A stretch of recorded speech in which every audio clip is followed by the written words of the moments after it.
Recording का message किया, screen share है। हाँ मैम। लास्ट हम लोग कंप्लीट किए थे शट डाउन कॉस्ट। ठीक है, अब शट डाउन कॉस्ट के बाद हम लोग लिखेंगे absolute cost. Absolute cost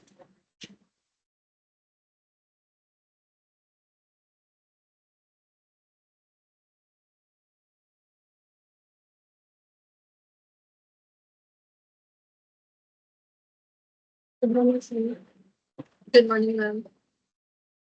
absolute cost का जो डेफिनेशन है वो हम लिख पा रहे हैं, cost of any product process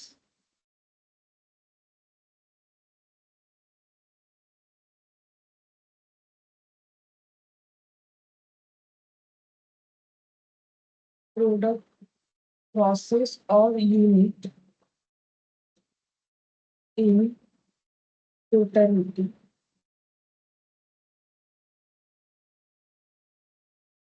second point, इसको दो पॉइंट में लिखा है, the minimum cost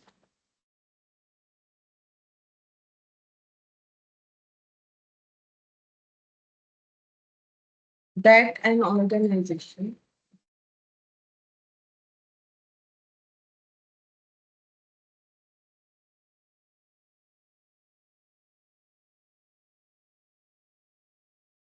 must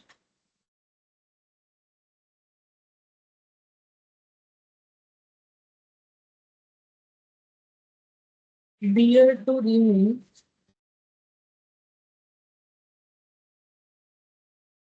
in business। अच्छा, तो ये तो लिखा हुआ है, डेफिनेशन मैंने पहले ही बोला है, अलग अलग हो सकता है। ठीक है, मतलब कंसेप्ट यही रहेगा, डेफिनेशन जो है किसी भी तरीके से उसे एक्सप्लेन कर सकता है डेफिनेशन के लिए। तो एब्सोल्यूट कॉस्ट का मेन मतलब जो होता है वो हम बता देते हैं। एब्सोल्यूट कॉस्ट का मतलब होता है कि अगर हम लोग कोई भी प्रोडक्ट बना रहे हैं या कोई प्रोसेस फॉलो करके वो प्रोडक्ट बना रहे हैं, ठीक है, या फिर कोई एक यूनिट, यूनिट का मतलब हम लोग पहले ही पढ़े, कॉस्ट यूनिट। कॉस्ट यूनिट का मतलब है कि जब हम लोग कोई प्रोडक्ट बनाते हैं तो उसको यूनिट में हमें जो है उसका कैलकुलेशन करना पड़ता है ना। जैसे कोई लिक्विड चीज होता है तो पर लीटर, ठीक है, पर टन पे कुछ प्रोडक्शंस होते हैं, पर पीस के हिसाब से होता है तो यूनिट। ठीक है, तो हम लोग यूनिट बेसिस पे कॉस्ट कैलकुलेट करते हैं। तो जो भी हो, कॉस्ट कैलकुलेट करने का बात हो रहा है कि अगर हम लोग किसी प्रोडक्ट का कॉस्ट कैलकुलेट करें या जिस प्रोसेस के थ्रू से वो प्रोडक्ट हो रहा है उस पे जो यूनिट लग रहा है उसका जब टोटलिटी, बेसिकली टोटल, हम लोग अगर किसी भी चीज का, किसी भी प्रोडक्ट का या सर्विस का कॉस्ट कैलकुलेट कर रहे हैं तो वो अगर मिनिमम कॉस्ट होता है, that an organization must be to remain in business. इसका मतलब है कि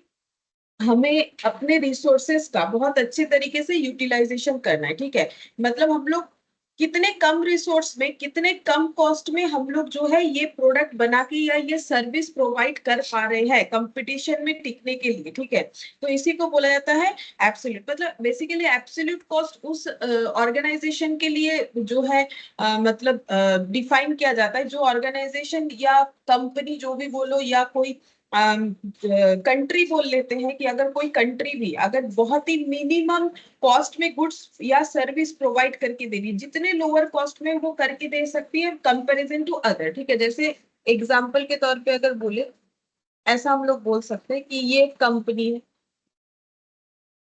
ये भी एक कंपनी है, कंपनी ए, कंपनी बी। ठीक है, अब कंपनी ए जो है ये क्या कर रही है, अपने रिसोर्सेस का यूज कर रही है प्रोडक्ट बनाने के लिए। ठीक है, जैसे रिसोर्सेस में क्या होता है, लेबर हो जाएगा, रॉ मटेरियल हो जाएगा, या अदर एक्सपेंसेस, ये सब के बिना तो जो है प्रोडक्शन का काम नहीं हो सकता है, अदर एक्सपेंसेस। ठीक है, तो सभी अपने अपने रिसोर्सेस का यूज करते हैं।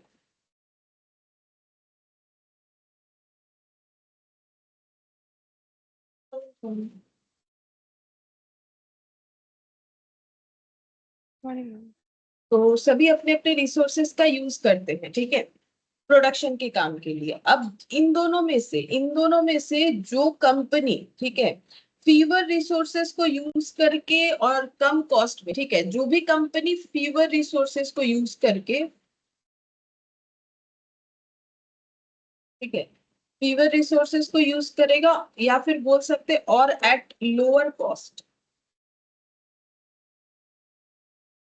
Then its competitor.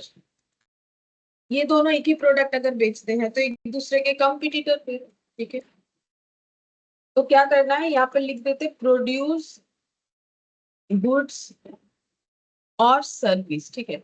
अच्छा थोड़ा सामने जगह चाहिए, प्रोड्यूस गुड्स और सर्विस।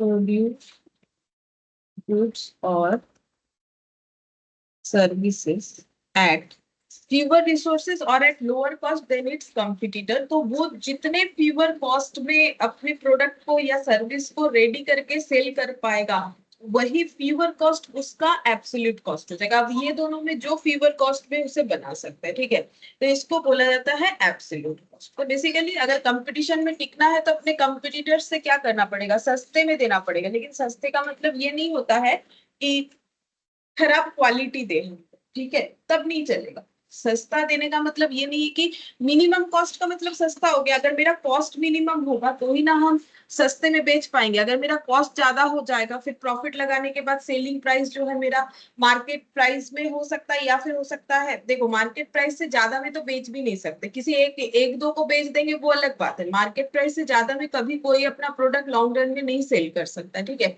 या तो उसे मार्केट प्राइस में बेचना पड़ता है, अगर मार्केट प्राइस डिफाइन कर रहा है तो, जिसके बारे में हम लोगों ने स्टार्टिंग में पढ़ा भी था।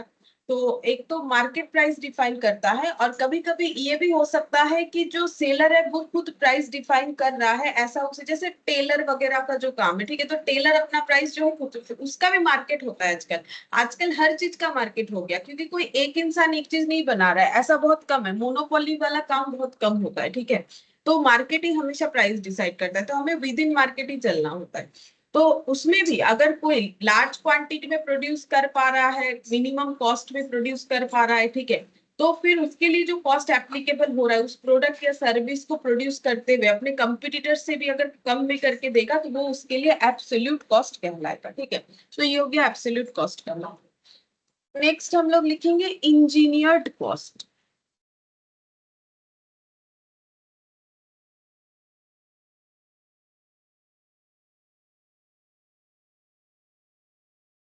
इंजीनियर्ड कॉस्ट, तो इंजीनियर्ड कॉस्ट का मतलब हो गया सच cost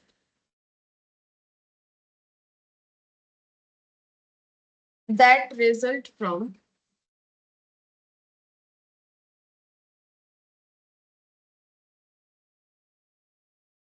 a clear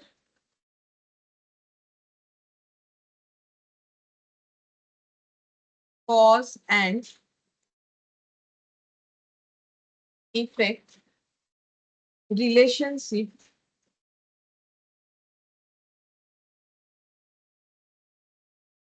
between its input and output.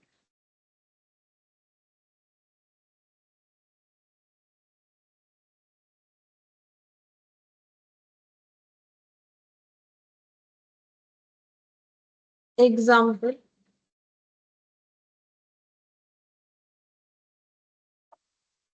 input direct material, direct labor, direct expense. Output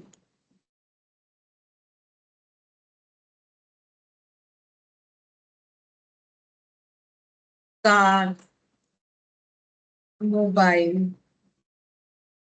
laptop, etc. तो इंजीनियर्ड कॉस्ट का मतलब क्या है? इंजीनियर्ड कॉस्ट का मतलब है बेसिकली हम लोग बोल सकते हैं प्रोडक्ट को प्रोड्यूस करने का जो प्रोसेस, जो इंजीनियरिंग उसमें लगता है, ठीक है। तो वही इंजीनियरिंग मतलब हम लोग कुछ इनपुट दे रहे हैं, जैसे कार मैन्युफैक्चर होता है तो कार का अपना इनपुट होता है, उसमें क्या क्या मटेरियल्स लगता है, उसको लेबर कैसे प्रोड्यूस करता है, या फिर और अलग डायरेक्ट एक्सपेंसेस। लैपटॉप प्रोड्यूस, ये मैंने 3 एग्जांपल दिए। कुछ भी प्रोडक्ट हो सकता है, मेडिसिन हो सकता है, ठीक है, और भी कुछ हो सकता है, मेडिसिन हो सकता है, कॉस्मेटिक्स हो सकता है, ठीक है, बुक्स हो सकता है, जो भी प्रोड्यूस हो रहा है उसके लिए हर एक प्रोडक्ट का अपना पर्टिकुलर रॉ मटेरियल होता है कि ये प्रोडक्ट बनाने के लिए ये रॉ मटेरियल चाहिए। अगर फर्नीचर बन रहा है तो फर्नीचर बनाने के लिए रॉ मटेरियल में, डायरेक्ट मटेरियल में वुड यानी लकड़ी चाहिए, ठीक है। लेबर यानी कारपेंटर जिनको वो काम आता है, वो स्किल्ड पर्सन हमें चाहिए होता है, या फिर डायरेक्ट एक्सपेंसेस जो भी होता है। तो बोल रहा है कि ये जो हम लोगों ने मटेरियल दिया, ठीक है, लेबर का यूज किया, फिर डायरेक्ट एक्सपेंसेस लगाया, अब क्या मटेरियल देंगे, क्या लेबर चाहिए, क्या एक्सपेंसेस करना पड़ेगा, वो डिपेंड करता है कि हम लोग क्या प्रोडक्ट प्रोड्यूस करना चाहते हैं, ठीक है। तो इंजीनियर कॉस्ट का मतलब वो कॉस्ट हो गया कि हम लोग सच cost that results from A clear cause and effect. Cause and effect का मतलब यहाँ पर क्या हो गया कि हम लोगों ने लकड़ी दिया, फिर उसको कारपेंटर से उसको एक शेप दिया। अब जैसे चेयर बनवाना है, टेबल बनवाना है, जो भी बनवाना है, ठीक है। तो ये जो लकड़ी वो टेबल बन गया, लकड़ी जो है वो चेयर बन गया, ठीक है, या कुछ और सोफा बन गया, ठीक है। तो कॉज एंड इफेक्ट, ठीक है, तो वो मतलब एक कॉज था कि उस पे कुछ प्रोसेसिंग किया गया, तो इफेक्ट के तौर पे हमें फिनिश गुड्स के तौर पे हमें जो चाहिए था वो मिला, ठीक है। तो ये कॉस्ट से इफेक्ट तक का जो सफर है, इसकी वजह से जो कॉस्ट इनकट होता है, ठीक है, यानी बेसिकली इनपुट से आउटपुट के बीच का जो रिलेशन है उसको फाइंड आउट करने के लिए जो कॉस्ट बेयर करना पड़ता है, उसी कॉस्ट को हम लोग बोलेंगे यहाँ पर इंजीनियर कॉस्ट, ठीक है। तो वही चीज लिखा हुआ है, इंजीनियर कॉस्ट का मतलब ये हो गया सच cost that result from A clear cause and effect relationship between its input and output. क्योंकि इनपुट देंगे तो कुछ अलग आउटपुट मिलेगा, तो इनपुट मेरा कॉज है, आउटपुट मेरा इफेक्ट है। तो इस कॉस्ट को हम लोग बोलते हैं इंजीनियर्ड कॉस्ट। अच्छा, नेक्स्ट देखते हैं क्या पढ़ेंगे।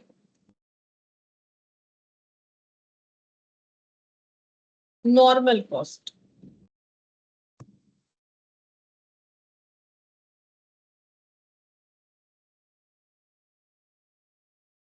नॉर्मल कॉस्ट का डेफिनेशन है cost incurred normally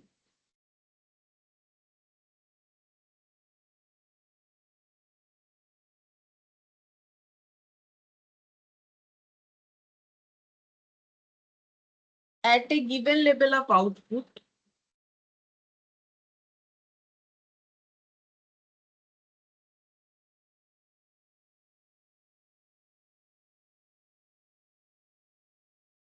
under the condition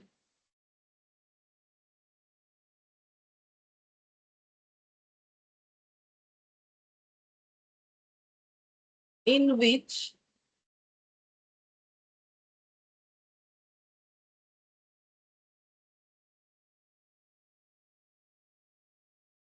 that level of output is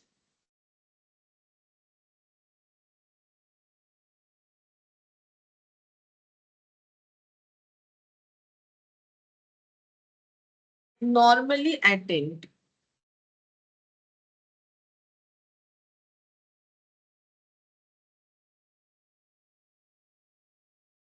Simply the cost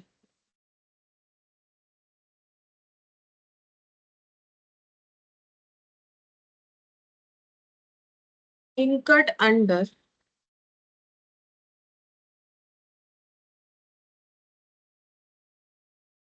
normal working condition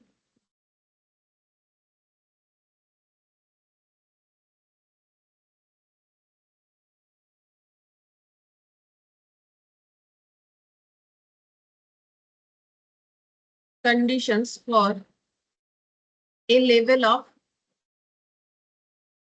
production.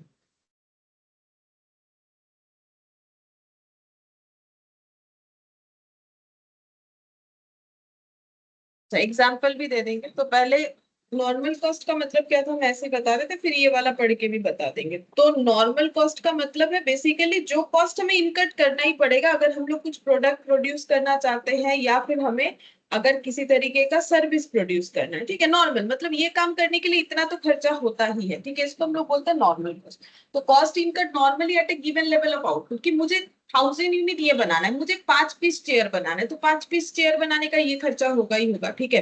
तो cost incurred normally at a given level of output under the condition in which that level of output is normally attained, मतलब अगर 5 piece chair बनाना है तो 5 piece chair बनाने का जो भी खर्चा होता है उसे हम लोग बोलेंगे नॉर्मल कॉस्ट। नॉर्मली उसको बनाने का जो भी खर्चा होगा कि भाई ये सही सही बन गया तो इतना। कभी कभार होता है कि काम बिगड़ गया, फिर हमारा उस पर डबल खर्चा हो गया, ठीक है, डबल हो सकता है और ज्यादा हो सकता है, 500 रुपए ज्यादा हो गया, 1000 रुपए, वो बात नहीं है। अगर सब काम सही सही हो, ठीक है, तो नॉर्मली हम लोग जो गिवन लेवल ऑफ आउटपुट चाहते हैं, ठीक है, जो लेवल ऑफ आउटपुट चाहते हैं, नॉर्मली उस आउटपुट को अचीव करने के लिए नॉर्मल जो खर्चा है जो हमें इनकट करना ही पड़ेगा, लगाना ही पड़ेगा, उसको हम लोग बोलते हैं नॉर्मल कॉस्ट। तो फिर क्या बोला है, simply the cost इनकट under normal working condition for a level of production. Normal working condition मतलब उसमें कुछ भी ऐसा नहीं होना चाहिए कि भाई ऐसा नहीं, ऐसा हुआ बोल के मेरा एक्स्ट्रा खर्चा लग गया, अगर ऐसा नहीं होता फिर नहीं होता, ये नहीं कंडीशन होना चाहिए। नॉर्मल मतलब कोई भी इश्यूज नहीं हुआ था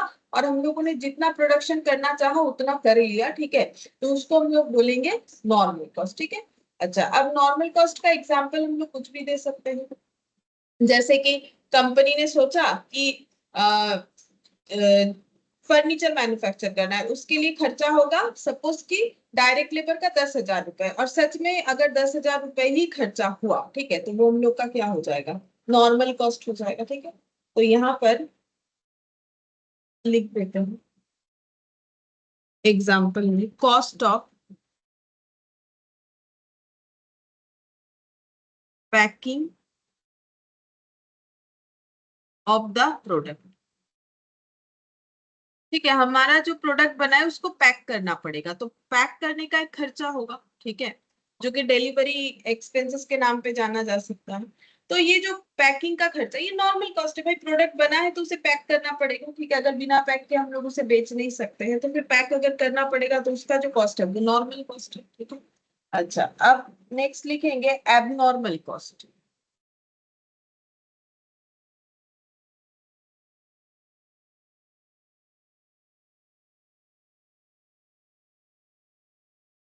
एबनॉर्मल कॉस्ट का मतलब क्या हो जाएगा, एबनॉर्मल कॉस्ट का मतलब जो नॉर्मली हमारे प्रोसेसिंग का पार्ट नहीं था, फिर भी हमें करना पड़ सकता है, ठीक है, या फिर करना पड़ा, तो यहाँ पर लिख रहे हैं cost which is not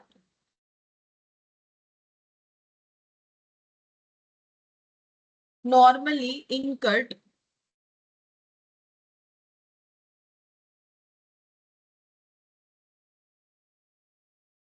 at given level of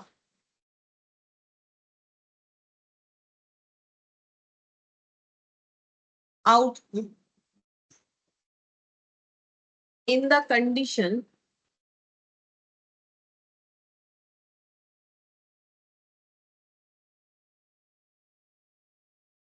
in which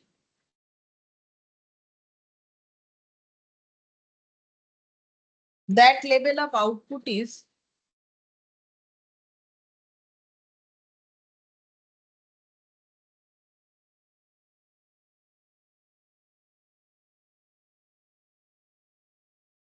normally attained, it is charged to costing period।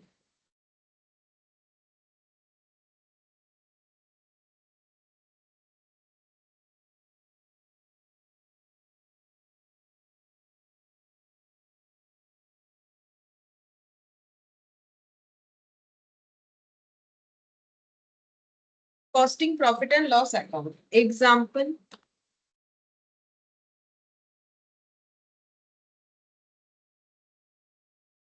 Loss of material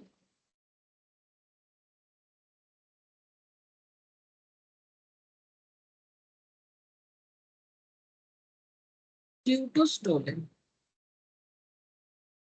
ठीक है, एबनॉर्मल कॉस्ट का मतलब जैसे मैंने एग्जांपल दिया कि चोरी हो गया मेटेरियल हमारा, ठीक है, मेटेरियल हमारा चोरी हो गया गोडाउन से, तो अब क्या होगा, फिर से मेटेरियल खरीदना पड़ेगा, जितना कम पड़ रहा है, जितना शॉर्ट हो रहा है, ठीक है, उतना हमें फिर से खरीदना पड़ेगा, फिर हम लोग प्रोडक्ट बनाना स्टार्ट कर सकते हैं। तो ये क्या है, ये हमारा लॉस है, ठीक है। तो कॉस्ट जहां हम लोगों ने सपोज 10,000 रुपए का मटेरियल खरीद के रखा था, ठीक है, इसमें से मान लेते हैं कि हम लोगों का 8,000 रुपए का मटेरियल चोरी हो गया, ठीक है। अब फिर से 8,000 रुपए का मटेरियल खरीदना पड़ेगा, जो प्रोडक्शन का टारगेट था हमारा वो अचीव करने के लिए।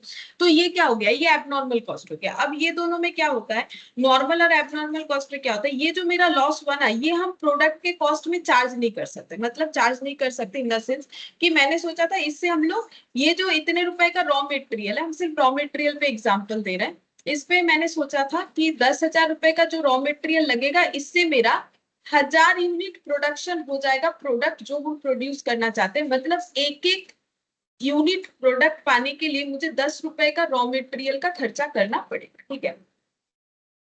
अब मेरा प्रोडक्ट का कॉस्ट कैसे डिफाइन होगा, रॉ मटेरियल का खर्चा जो कि मैंने सोच रखा है 10 रुपए, लेबर का खर्चा मान लेते हैं लेबर लेगा एक प्रोडक्ट बनाने का 5 रुपए, जो भी प्रोडक्ट बन रहा है, और अदर एक्सपेंसेस लग जाएगा 2 रुपए, तो 17 रुपीज का प्रोडक्ट बनेगा, 3 रुपए प्रॉफिट लगा के 20 रुपीज में हम लोग इसे सेल करेंगे, ऐसा हम लोगों ने सोच रखा है, जो कि मार्केट प्राइस के अंदर है, मान लो। अब यहाँ पर मेरा 8,000 रुपए का लॉस हो गया, ठीक है। अब फिर से हम लोगों ने 8,000 रुपए का मटेरियल खरीदा, ठीक है। तो मेरा जहां पर 10,000 रुपए खर्चा होने वाला था वहां पर मेरा हो गया, क्यों, क्योंकि 10,000 रुपए का मटेरियल पहले लाया, चोरी हो गया, फिर से 8,000 रुपए का मटेरियल लाया, लेकिन बना मेरा कितना यूनिट, बना तो उतना ही, क्योंकि मेरा टारगेट जितना था उतना ही बना, उससे कम ज्यादा तो बन नहीं सकता, ठीक है। तो मेरा मटेरियल का खर्चा अब हम बोलेंगे 18 रुपीज पर यूनिट हो गया, ठीक है। अब हम बोलेंगे रॉ मटेरियल 18, ये 5 रुपीज का लेबर, ये 2 रुपीज, और यहाँ पर हम सब मिला के यहाँ पर हम बोलेंगे ये हो जा रहा है 5 + 2 7, 7 और 8 ये हो गया 25 रुपीज, ठीक है। हम बोलेंगे मेरा कॉस्ट ही 25 पड़ रहा है, हम 3 रुपए प्रॉफिट लगा के इसको 28 पे बेचेंगे, हम बेच ही नहीं पाएंगे, क्योंकि मार्केट में बाकी लोग तो ये 20 के अंदर बेच रहे होंगे या उससे कम में बेच रहे होंगे, अगर सस्ते में बना पा रहे हैं, ठीक है। अगर वो एब्सोल्यूट कॉस्ट बेयर कर पा रहे हैं, मतलब अगर अपने रिसोर्सेज को काफी अच्छी तरीके से मैनेज कर रहे हैं, सस्ते में अच्छा प्रोडक्ट बना रहे हैं, तो हो सकता है कि वो मतलब उनका ये कॉस्ट वो 17 से इतना कम कर रहे हैं कि 20 से भी कम में वो बेच पा रहे हैं। लेकिन फिर भी मान लेते हैं कि इस प्रोडक्ट का 20 के आसपास मार्केट प्राइस है, लेकिन जब हम लोग अपना ये एबनॉर्मल लॉस की वजह से जो मेरा मतलब कॉस्ट एक्स्ट्रा पड़ गया, जो मेरा 10 रुपए पड़ने वाला था, हम बोल रहे हैं 18 रुपीज पड़ेगा क्योंकि चोरी हो गया है, तो हम वो चीज भी प्रोडक्ट के कॉस्ट में ऐड कर देंगे, ठीक है। ये पॉसिबल नहीं है, तो वही बोल रहा है ये जो 8 रुपए का पर यूनिट का लॉस हुआ या फिर एक्स्ट्रा जो 8,000 रुपए का, ये हमें कहाँ चार्ज करना है, लॉस बोल के पीएल में दिखाना है। ये कौन सा पीएल, कॉस्ट में जो पीएल बनता है उसको हम लोग बोलते हैं कॉस्टिंग पीएल।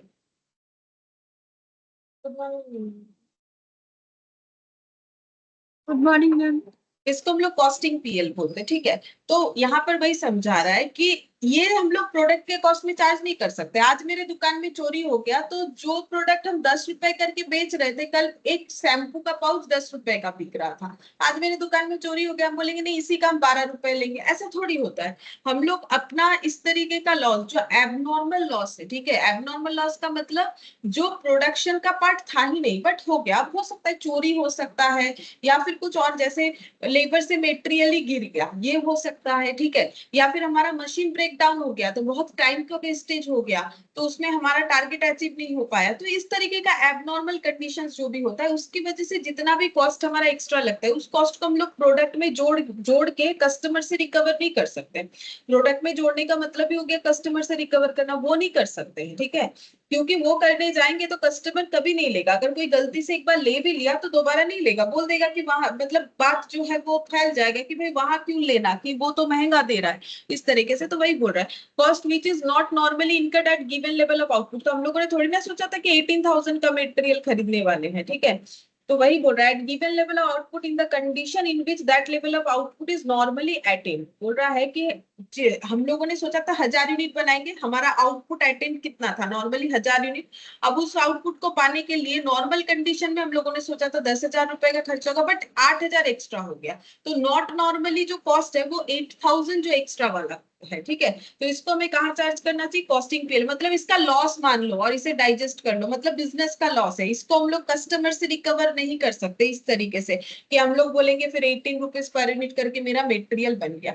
लेकिन जो नॉर्मल कॉस्ट है वो हमेशा प्रोडक्ट के कॉस्ट में ऐड कर सकते हैं। नॉर्मल कॉस्ट का मतलब ये सब ठीक है कि भाई ये प्रोडक्ट बनाने का मेरा ये खर्चा सभी का होता है। नॉर्मल खर्चा मतलब जो सभी का होता है उस बिजनेस सेक्टर में, किसी एक पर्सन का नहीं होगा। हाँ, अगर कोई बहुत ह्यूज अमाउंट में प्रोड्यूस कर सकता है तो उसका कॉस्ट बहुत कम होगा, उसके पास उतना इन्वेस्टमेंट करने का कैपेबिलिटी अगर होगा, उसके पास सप्लायर के रिसोर्सेस अच्छे होंगे कि भाई कौन ऐसा है जो कि सस्ते में अच्छा जो है रॉ मटेरियल सप्लाई कर रहा है, तो फिर सस्ते में अच्छा प्रोडक्ट बना सकते। जो जितना मेहनत करेगा उतना अच्छा सप्लायर ढूंढ लेगा, उतना अच्छा लेबर ढूंढ लेगा सस्ते में, ठीक है, सस्ता भी हो अच्छा भी हो, ठीक है।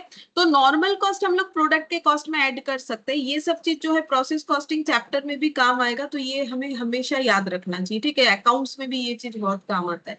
तो कभी भी एबनॉर्मल कॉस्ट हम लोग कस्टमर से रिकवर नहीं कर सकते, उसे बिजनेस का लॉस मान के हमें पीएल में यानी लॉस बोल के चार्ज करके दिखाना होता है, ठीक है।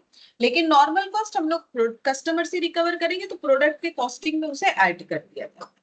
अच्छा, नेक्स्ट लिखेंगे relevant cost.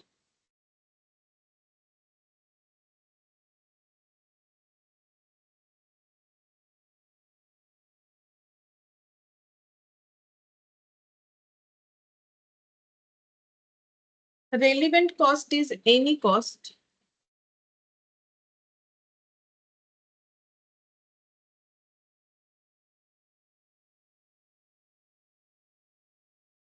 that can be deemed avoidable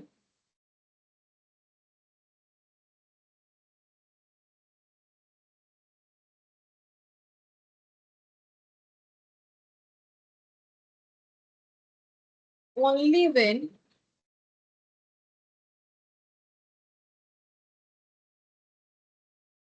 making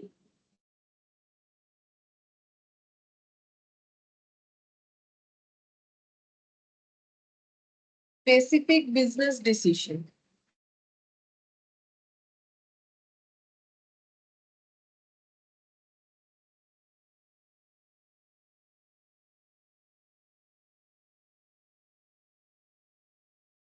When any business decision being made, the cost incurred afterward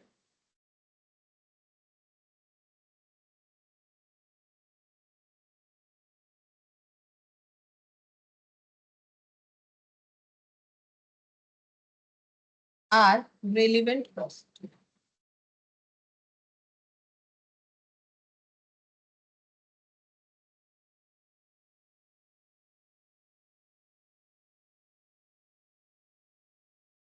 तो इसको अगर जस्ट एक लैंग्वेज में डिफाइन करें तो ये कुछ ऐसा होता है, cost that change with each decision be made, ठीक है। फिर बाकी हम पढ़ के बताते हैं। तो रेलिवेंट कॉस्ट का मतलब क्या है? रेलिवेंट कॉस्ट का मतलब है कि cost that change with each decision we make. बोल रहा है कि अगर हम लोग बिजनेस में कोई भी डिसीजन लेते हैं, किसी भी तरीके का डिसीजन लेते हैं, तो उस एक डिसीजन के वजह से हमारे कॉस्ट में जो चेंजेस देखने को मिलेगा, ठीक है, फ्यूचर में जो चेंजेस देखने को मिलेगा उसको हम लोग बोलेंगे रेलिवेंट कॉस्ट, ठीक है। जैसे कि इंक्रीमेंटल कॉस्ट लास्ट दिन पढ़ा था ना, इंक्रीमेंटल कॉस्ट या अवॉइडेबल कॉस्ट, ठीक है। जैसे हम लोगों ने सोचा था कि एग्जीक्यूटिव हाउसिंग डेवलपमेंट करेंगे, ठीक है। तो अगर हम लोग ये डिसीजन लेते हैं तो हमारा कॉस्ट इंक्रीज होगा। हम लोगों ने सोचा कि हम लोग कुछ कॉस्ट कट आउट करते हैं, ठीक है। हम लोग सोच रहे हैं कि हम लोगों ने सोचा था कि एम्प्लॉय लोगों को एक एक करके लैपटॉप देंगे, ठीक है, लेकिन वो हम लोग जो है वो प्लान कैंसिल कर रहे हैं, वो नहीं कर रहे हैं, ठीक है। इससे हमारा क्या होगा? कॉस्ट कम होगा। तो कोई भी ऐसा डिसीजन जिससे हमारे कॉस्ट में चेंजेस दिखेगा, ठीक है, तो कॉस्ट में चेंजेस कम भी हो सकता है, ज्यादा भी हो सकता है, ठीक है। तो इसको हम लोग बोलते हैं relevant cost. Relevant cost is any cost that can be deemed avoidable. हम लोग चाहे तो उसे अवॉइड कर सकते हैं ना, हमारा मर्जी है, हम लोग एम्प्लॉय को, ये तो कंपनी का डिसीजन है ना। कंपनी सोच रही है कि हर एम्प्लॉय को जो है जाने आने का खर्चा देगी, रोज का जाने आने का खर्चा देगी, तो इससे एम्प्लॉय, इससे कंपनी का कॉस्ट बढ़ेगा, ठीक है। लेकिन अगर कंपनी सोचेगी कि हम नहीं देना चाहते हैं तो वो नहीं भी दे सकते, क्योंकि ये सब पॉलिसी है, ये सब तो मैंडेटरी कुछ होता नहीं है। मैंडेटरी क्या है, कोई काम करेगा तो उसको सैलरी देना पड़ेगा, वो मैंडेटरी होता है। लेकिन जो फैसिलिटीज एक्स्ट्रा एक्स्ट्रा होता है वो हर कंपनी का एक जैसा नहीं होता है। कंपनी अपने आप डिफाइन कर देती है, जब जॉब ऑफर करती है तभी बता देती है कि वो लोग क्या जो है प्रोवाइड कर सकती है, क्या क्या करना है। तो अगर कंपनी कुछ भी पॉलिसी ले रही है नया कि हम मुझे ऐसा करना है या वैसा करना है, ठीक है, तो वही बोल रहा है। या फिर कंपनी सोच रही है कि मुझे अपने प्रोडक्ट पे रिसर्च करना है, ठीक है, तो रिसर्च का खर्चा होगा। तो अगर नहीं करना चाहती है तो नहीं होगा, ठीक है। तो वही बोल रहा है कि रेलिवेंट कॉस्ट का मतलब है ऐसा कोई भी कॉस्ट जो डीम्ड अवॉइडेबल है, मतलब जो चाहे तो हम लोग अवॉइड कर सकते हैं, only when making specific business decision, when any business decision being made. जब कोई बिजनेस डिसीजन लिया जाता है या स्पेसिफिक बिजनेस डिसीजन लिया जाता है, तब हम लोग चाहे तो जिस कॉस्ट को अवॉइड कर सकते हैं कि भाई मुझे रिसर्च डेवलपमेंट करना है तो ये सेक्टर में खर्चा करना है, फिर सोचा कि नहीं ये हटा देते हैं, ठीक है। तो वही बोल रहा है, जब हम लोग बिजनेस डिसीजन ले रहे हैं तो जो कॉस्ट को हम लोग चाहे तो अवॉइड कर सकते हैं, ठीक है, तो उसे हम लोग बोलते हैं relevant cost. The cost incurred afterward are relevant cost, ठीक है। तो हम लोगों ने सोचा कि ये हटा देते हैं, ये खर्चा रखेंगे, ठीक है, तो जो रख लेंगे, ठीक है, ये हटा देते हैं और ये खर्चा रखेंगे, तो उसको हम लोग जो खर्चा रखेंगे डिसीजन लेने के बाद, जो खर्चा हमें करने का मतलब हमें दिख रहा है कि हाँ ये खर्चा हमें करना है, उसको हम लोग बोलेंगे रेलिवेंट कॉस्ट, ठीक है। तो रेलिवेंट कॉस्ट का मतलब, जैसे इसीलिए मैंने एग्जांपल दिया इंक्रीमेंटल कॉस्ट, ठीक है। इंक्रीमेंटल कॉस्ट मतलब अब हमारा इंक्रीमेंट होने का मतलब, अगर कॉस्ट इनकर्ड होगा तो ऑब्वियसली इंक्रीमेंट ही होगा ना, उसमें तो डिक्रीमेंट होगा नहीं, ठीक है। तो वही चीज बोल रहा है। तो सीधा बात ये है कि रेलिवेंट कॉस्ट का मतलब हम लोगों ने कोई बिजनेस डिसीजन लिया कि हमें ये एक पॉलिसी लेना है, और उस पॉलिसी को लेने के कारण हमारा बहुत सारा जो है खर्चा बन रहा है, ठीक है। फिर हम लोगों ने सोचा उसमें से ये कुछ खर्चे हटा देते हैं, ये खर्चा हम लोग करेंगे। तो जो खर्चा हम लोग करेंगे बोल के सोच रहे हैं, तो डिसीजन लेने की वजह से जो खर्चा हमारा इनकट होने वाला है, तो उसे हम लोग क्या बोलेंगे, उसे हम लोग बोलेंगे रेलिवेंट कॉस्ट, ठीक है। तो जो खर्चा हमारा इनकट हो जाएगा, ठीक है। अच्छा, अब नेक्स्ट हम लोग यहाँ पर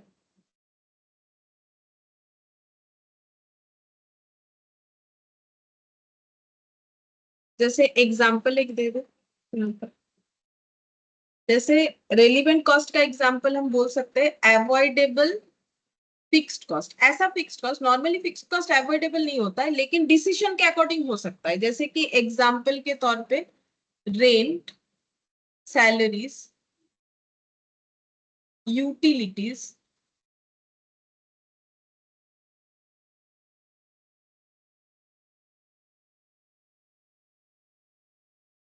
that would be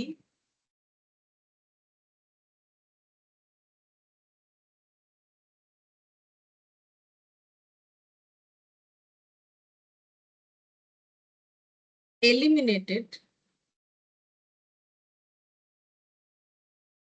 if the division or department is closed। Relevant cost का एग्जाम्पल होता है जैसे कि avoidable fixed cost. Normally fixed cost avoid नहीं कर सकते, लेकिन हम लोग अगर वो पर्टिकुलर डिपार्टमेंट ही बंद कर दे रहे हैं प्रोडक्शन का, जहां पर हम हमारा 3-4 डिपार्टमेंट था, जिसमें से हम एक डिपार्टमेंट या डिवीजन बिजनेस का बंद कर दे रहे, तो उस डिपार्टमेंट से रिलेटेड तो हम लोगों ने एक डिसीजन लिया कि हम लोग इसको क्लोज कर देंगे, ठीक है। अब ये क्लोज करने के बदले हमारा उस सेक्टर में या उस डिवीजन में या उस डिपार्टमेंट में होने वाला जो भी खर्चा था, रेंट, सैलरी, यूटिलिटीज, ये सब जो खर्चा है वो एलिमिनेट हो जाएगा, ठीक है। तो इसे हम लोग बोलेंगे रेलिवेंट कॉस्ट, ठीक है। तो डिसीजन के वजह से ये देखो, cost that change with each decision, तो चेंजेस कुछ भी हो सकता है, कम भी हो सकता है, ज्यादा। अब डिपार्टमेंट ही बंद हो जाएगा तो खर्चा कम हो जाएगा, ठीक है। तो एक डिसीजन लेने की वजह से जो जब कॉस्ट में इंपैक्ट देखने को मिलता है तो उसे हम लोग बोलते हैं रेलिवेंट कॉस्ट। अब irrelevant cost,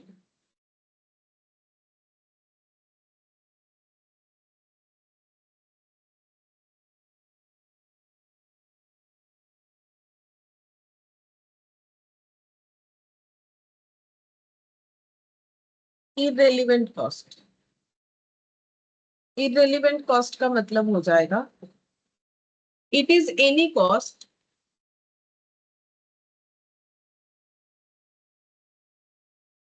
that has already been paid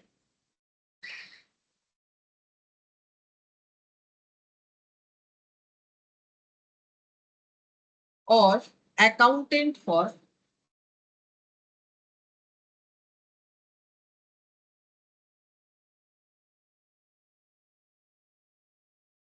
when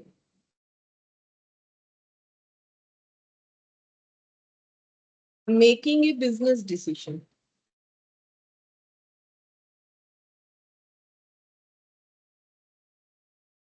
मतलब अगर हम लोग कोई बिजनेस डिसीजन ले रहे हैं तो वो ये कॉस्ट ऐसा कॉस्ट है जो हम लोग ऑलरेडी पे कर चुके हैं, मतलब हमारे डिसीजन लेने से इस कॉस्ट में ना कुछ कम होने वाला है ना इस कॉस्ट में कुछ ज्यादा होने वाला है, ठीक है। तो ऐसे इसीलिए इसका नाम है irrelevant. As a business owner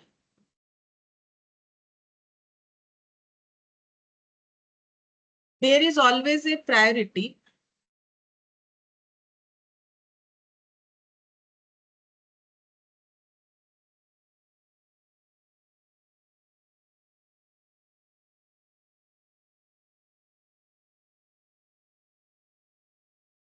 on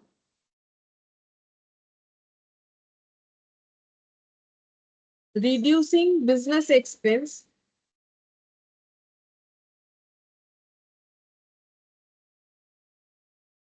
as much as possible.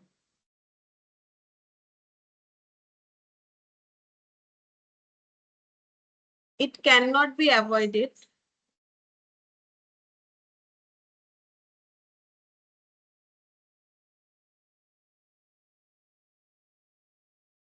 So, more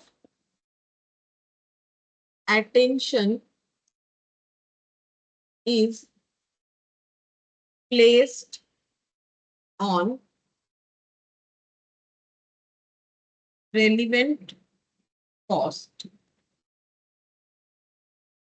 Both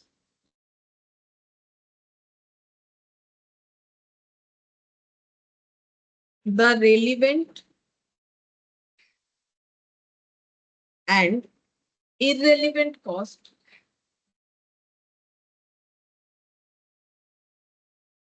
are not represented on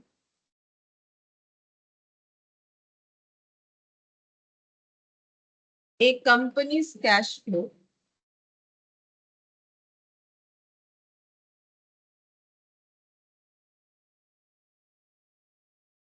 and are not used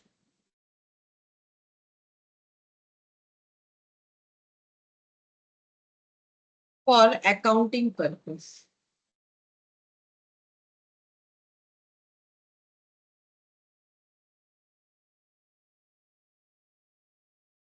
Business owners and decision makers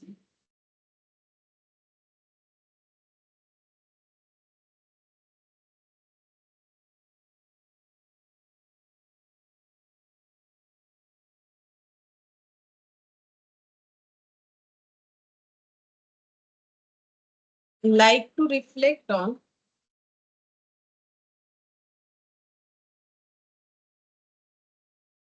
relevant cost when considering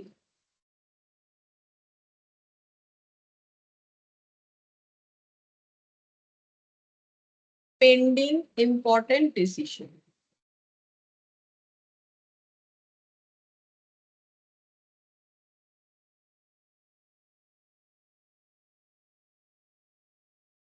ठीक है, तो irrelevant cost का मतलब क्या है?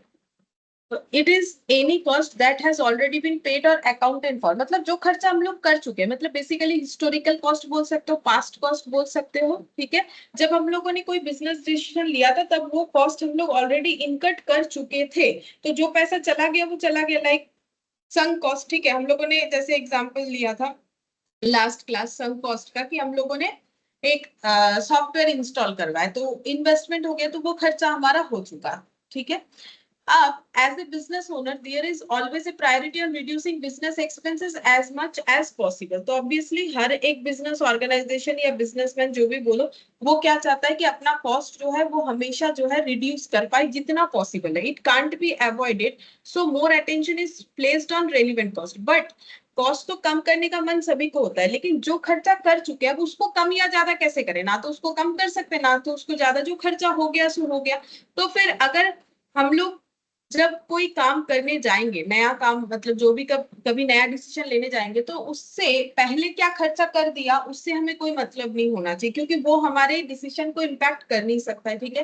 तो बोल रहा है it can't be avoided, so more attention is placed on relevant cost. तो इसीलिए जब भी डिसीजन लिया जाता है तो पूरा का पूरा अटेंशन रेलिवेंट कॉस्ट पे होता है, क्योंकि डिसीजन के ऊपर डिपेंड करके वो कॉस्ट हमारा कम या ज्यादा हो सकता है, ठीक है। फिर बोल रहे हैं both the relevant and irrelevant cost are not represented on a company's cash flow and are not used for accounting purpose. Normally accounts में ये कॉस्ट को कंसीडर नहीं किया जाता। तो अकाउंट्स जब करते हो या कैश फ्लो अगर कभी किए हो, जैसे 12 में या फिर मेरे पास अगर कभी किया गया है, ठीक है, या कहीं पर भी किए हो कॉलेज में, तो कैश फ्लो जब हम लोग बनाते हैं तो वहां पर 3 एक्टिविटी दिखाते हैं, इन्वेस्टिंग, फाइनेंसिंग और एक होता है ऑपरेटिंग एक्टिविटी। लेकिन कहीं पर भी हम लोग ये नहीं, मतलब इन्वेस्टिंग का मतलब अगर हम लोगों ने कुछ एसेट वगैरह खरीदा या बेचा तो उससे क्या पैसा आया, क्या पैसा गया। फाइनेंसिंग मतलब पैसा जुगाड़ किया, शेयर इशू किया, डिवेंचर इशू किया, लोन लिया, ठीक है, या लोन रीपे किया, तो वो पॉइंट्स। ऑपरेटिंग का मतलब डे टू डे बिजनेस, जैसे सेल करके क्या आया, ठीक है, लेबर को क्या पेमेंट किया, तो इस तरीके का। लेकिन ये अकाउंटिंग पर्पस में ये कॉस्ट कभी भी नॉर्मली इसको कंसीडर नहीं किया जाता है कि ये रेलिवेंट है, क्योंकि ये डिसीजन का बात है। तो डिसीजन लेना फाइनेंशियल अकाउंटिंग का काम नहीं, उनका काम होता है सिर्फ रिकॉर्ड करना। ये सब डिसीजन वगैरह लेना कॉस्ट एंड मैनेजमेंट अकाउंटिंग का मतलब, बेसिकली मैनेजमेंट जो है ये डिसीजंस वगैरह का काम करता है, तो ये कॉस्ट एंड मैनेजमेंट अकाउंटिंग का पार्ट होता है। तो इसीलिए बोल रहा है कि रेलिवेंट कॉस्ट हो या इररेलिवेंट कॉस्ट हो, कोई भी कॉस्ट जो है अकाउंट्स में रिफ्लेक्ट नहीं करता है। Business owners and decision makers like to reflect on relevant cost, तो वो हमेशा चाहते हैं कि अब उनका ध्यान जो है वो रेलिवेंट कॉस्ट पे ज्यादा हो, ठीक है, when considering pending important decision. तो कोई भी डिसीजन लेने के पहले जो है हमेशा रेलिवेंट कॉस्ट पे ध्यान दिया जाता है। अगर हम ये डिसीजन लेंगे तो मेरा ये खर्चा बढ़ सकता है या फिर ये खर्चा कम हो सकता है, ठीक है। लेकिन इररेलिवेंट कॉस्ट का मतलब हो जाता है कि जो हमारे डिसीजन लेने पे किसी तरीके से इम्पैक्टफुल नहीं होगा, ठीक है। जैसे कि एक एग्जाम्पल के तौर पे हम लोग ये लिख सकते हैं, एक एग्जाम्पल दे देते हैं यहाँ पर। Cost of a machine that broke and can't be returned is a sunk cost, ठीक है। इसको हम लोग संक कॉस्ट बोल सकते हैं ना, जो चला गया वो चला गया। अब मशीन टूट गया, अब मशीन टूट गया, नया मशीन लेना पड़ेगा। जैसे हमारे पास मोबाइल, सभी के पास आजकल मोबाइल होते हैं, किसी का मोबाइल टूट गया, ठीक है, अब नया मोबाइल खरीदना है तो डिसीजन लेना है, ठीक है। अब डिसीजन लेने के लिए क्या हम लोग ये सोचे कि पहले का मोबाइल जो टूट गया उसमें मेरा क्या लॉस हुआ, वो सोच के तो कोई फायदा है नहीं, ठीक है, इररिलेवेंट बात हो जाएगा। अब ये सोचना है कि हमारा बजट क्या है, हमें कितना जो है कितने रुपए का, अब इतने इतने से ज्यादा लेंगे तो इतना खर्चा हो जाएगा। एक बजट तो होता है कि भाई हम इतने रुपए का ले सकते हैं, अब इससे कम में जाए या इससे ज्यादा में जाए तो वही हो जाता है कि डिसीजन के हिसाब से हमारा कॉस्ट कम या ज्यादा हो जाता है। अब रेलिवेंट क्या है कि अभी नया वाला खरीदने जाएंगे तो उसमें कितना खर्चा पड़ेगा। तो अगर कुछ टूट गया, जैसे ये एग्जाम्पल दे, मशीन टूट गया, ठीक है, तो वो तो और वापस नहीं आ सकता है, तो इसको हम लोग बोलेंगे संक कॉस्ट। एंड इसको ऐसे लिख सकते हैं, and irrelevant to the decision whether to replace it or outsource manufacturing. समझाते हैं, हमारा जो मशीन था वही टूट गया, ठीक है। अब हम लोग सोच रहे हैं कि क्योंकि ये मशीन टूट गया तो क्या हम लोग नया मशीन खरीदे या फिर प्रोडक्शन का काम ही बंद कर दे और इसे आउटसोर्सिंग करवाए। मैन्युफैक्चरिंग का आउटसोर्सिंग का मतलब है कि सेम ऐसा जो प्रोडक्शन का काम करते हैं उनके पास से प्रोडक्ट बनवा के फिर हम लोग अपने कस्टमर को बेचेंगे। तो ये मशीन टूटने के वजह से जो हमारा कॉस्ट चला गया, मतलब जो हमारा लॉस हुआ, ये उसके वजह से ये डिसीजन लेना बिल्कुल इररेलेवेंट है। तो वही बोल रहा है, cost of machine that broke and can't be returned is a sunk cost and irrelevant to the decision whether it replace। मतलब इससे हमें ये डिसीजन नहीं लेना चाहिए कि हमें मशीन नया खरीदना है कि अपने मैन्युफैक्चरिंग को आउटसोर्सिंग करवाना है। अगर मैन्युफैक्चरिंग को आउटसोर्सिंग करवाना है, करवा सकता है कंपनी अपने, वो तो ये देखना पड़ेगा ना कि अपने फैक्ट्री में बनवाने से उसका कॉस्टिंग अगर ज्यादा पड़ रहा है और किसी और से लेके बेचने में अगर कॉस्टिंग उसका कम पड़ रहा है, तब वो आउटसोर्सिंग करवा सकता है। बट मशीन टूट गया बोल के हम लोग बोलेंगे कि हम लोग ये जो है मशीन का नया नहीं खरीद के इसको आउटसोर्सिंग करवा ले रहे हैं, ये डिसीजन लेना तो बेकार बात हो गया ना। ऐसा डिसीजन कौन लेता है? हाँ, आउटसोर्सिंग करवा सकते हैं, लेकिन वो किस बेसिस पे होना चाहिए कि भाई अगर हम अपने फैक्ट्री में इतना सारा प्रोडक्शन कर रहे हैं तो मेरा कॉस्टिंग बहुत ज्यादा पड़ जा रहा है, इससे अच्छा है कि जो लोग ये काम करते हैं उनसे बनवा के हम लोग जो है बेचना चाहते हैं, तो ऐसा हो सकता है। ठीक है, तो जैसे कोई किसी का मान लेते हैं रेस्टोरेंट है, वो पिज्जा बनाता है, ठीक है, तो अब वो पिज्जा बनाता है तो वो ये कर सकता है ना कि जो ब्रेड का बेस होता है, ठीक है, अब वो खुद बना के जो है पूरा ही काम खुद करता है, मतलब जीरो से लेके एंड तक, मतलब बेस बनाने से लेके पिज्जा बनाने से लेके सारी चीज वो खुद करता है। या फिर वो अब ये सोच रहा है कि उसका मान लेते वो मशीन ही खराब हो गया, ये टूट गया जिससे वो बेस बनाता था, अब वो बोलेगा मशीन टूट गया तो हम एक काम करते हैं मार्केट से बेस खरीद के लेके आते हैं। ऐसे थोड़ी होगा, पहले सोच लो कि भाई मार्केट से लाओगे तो क्या तुम्हारा कॉस्ट कम पड़ेगा, तब जरूर करना चाहिए। और अगर खुद बना के बेचने से ही सस्ता पड़ता है, ज्यादा प्रॉफिट होता है, तो फिर से एक मशीन खरीदना पड़ेगा। तो वही चीज बोल रहा है, cost of machine that broke and can't be return is a sunk cost, मतलब जो चला गया डूब गया, and irrelevant to the decision whether it replace it or outsource manufacturing. ठीक है, तो क्या हमें मशीन खरीदना चाहिए या आउटसोर्सिंग करना चाहिए अपने मैन्युफैक्चरिंग का, तो उसके लिए ये कॉस्ट जो है इररिलेवेंट हो जाएगा। ठीक है, अच्छा नेक्स्ट हम लोग दो डिफरेंसेस देखेंगे, कॉस्ट अकाउंटिंग और मैनेजमेंट अकाउंटिंग।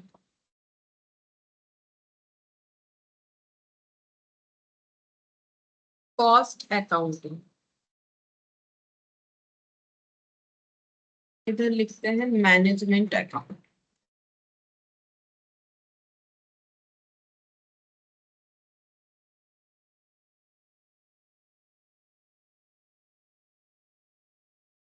तो पहले बेस बता देते हैं क्या है बेस, कॉस्ट अकाउंटिंग और मैनेजमेंट। अच्छा, कॉस्ट अकाउंटिंग और फाइनेंशियल भी करना था, अच्छा ठीक है, पहले ये लिख लिया तो यही बता देते हैं। कॉस्ट अकाउंटिंग का मतलब है जिसमें हम लोग जो भी प्रोडक्ट या सर्विस प्रोवाइड करें उसका कॉस्ट एसर्टेन यानी कैलकुलेट करते हैं। कॉस्ट अकाउंटिंग हम लोग डे 1 में पढ़ चुके हैं, ठीक है, कि कॉस्ट अकाउंटिंग का डेफिनेशन, कॉस्ट का क्या होता है, कॉस्ट अकाउंटिंग, ये हम लोग सारा चीज जो है पहले ही पढ़ चुके हैं। Cost, costing, cost accounting, day 1 से हम लोग ये सब पढ़ रहे, काफी सारा चीज हम लोग कर चुके हैं, फिर भी एक बार मैंने याद दिला दिया।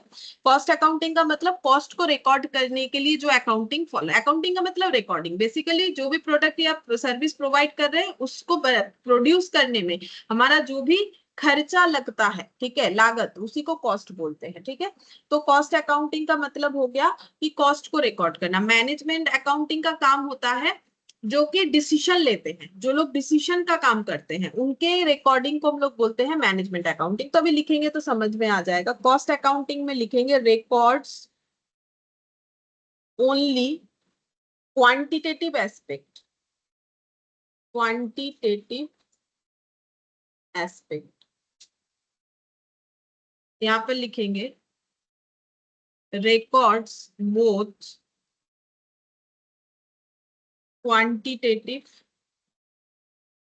And qualitative aspects. ठीक है, तो बताते हैं इसका मतलब।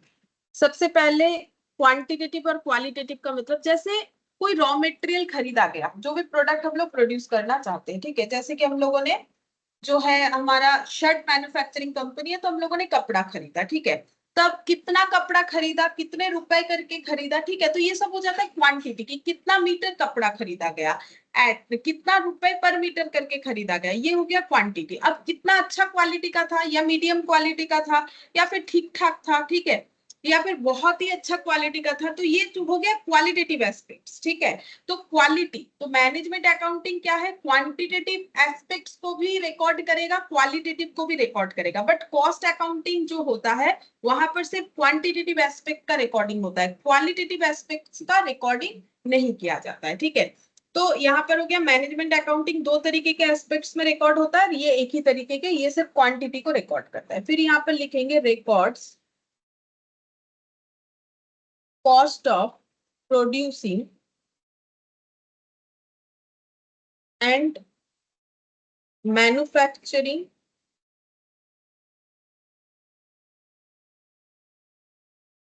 a product and producing service. तो बेसिकली वही बात हो गया कि ये क्या रिकॉर्ड करता है, ये हम लोग जो भी प्रोडक्ट मैन्युफैक्चर करके बेचना चाहते हैं या जो सर्विस प्रोवाइड करना चाहते हैं उसके लिए क्या लागत है, क्या लग रहा है, क्या खर्चा लग रहा है, उसको रिकॉर्ड करता है कॉस्ट अकाउंटिंग। मैनेजमेंट अकाउंटिंग क्या रिकॉर्ड करता है, तो इसमें लिखना है प्रोवाइड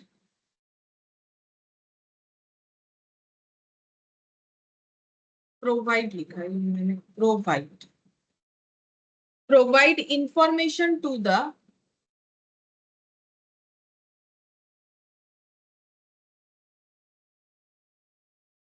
मैनेजमेंट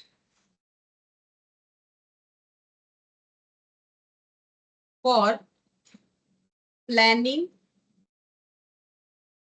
एंड कोऑर्डिनेशन।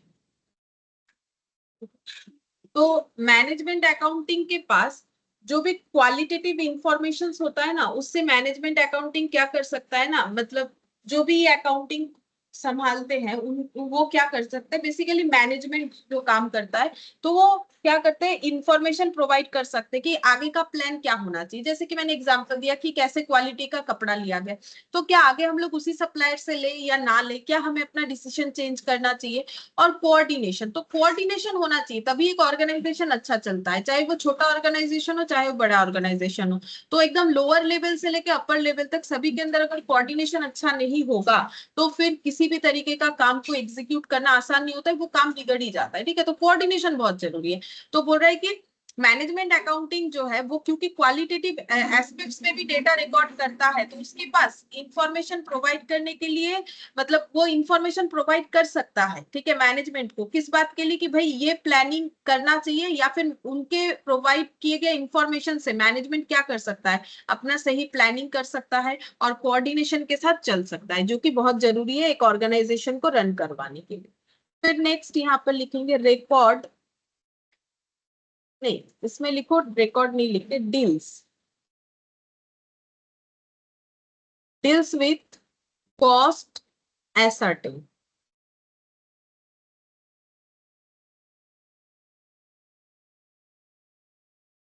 तो एसर्टेन का मतलब कैलकुलेट, कि ये कॉस्ट कैलकुलेट करने को लेके डील करता है, और इनका काम क्या है, वाइड स्कोप, इनका काम थोड़ा बड़ा होता है, ठीक है, मतलब बहुत वाइडली ये सोचते हैं क्योंकि डिसीजन वगैरह लेना है ना, इंक्लूडिंग बजटिंग,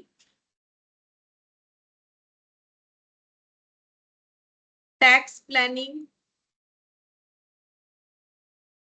एटसेट्रा, ठीक है। तो ये जो है फ्यूचर का भी सोचते हैं, ठीक है, फ्यूचर का भी सोचते हैं। ये कैसे सोचते हैं कि भाई हमें कितना प्रोडक्ट, जैसे ये बजट को भी सोचते हैं। बजट का सोचने का मतलब कि हम लोग इस बार कितना प्रोडक्ट बनाए, ठीक है, तो कितना प्रोडक्ट बनाना चाहिए, उतना ही बनाएंगे जितना मार्केट में डिमांड है, ठीक है।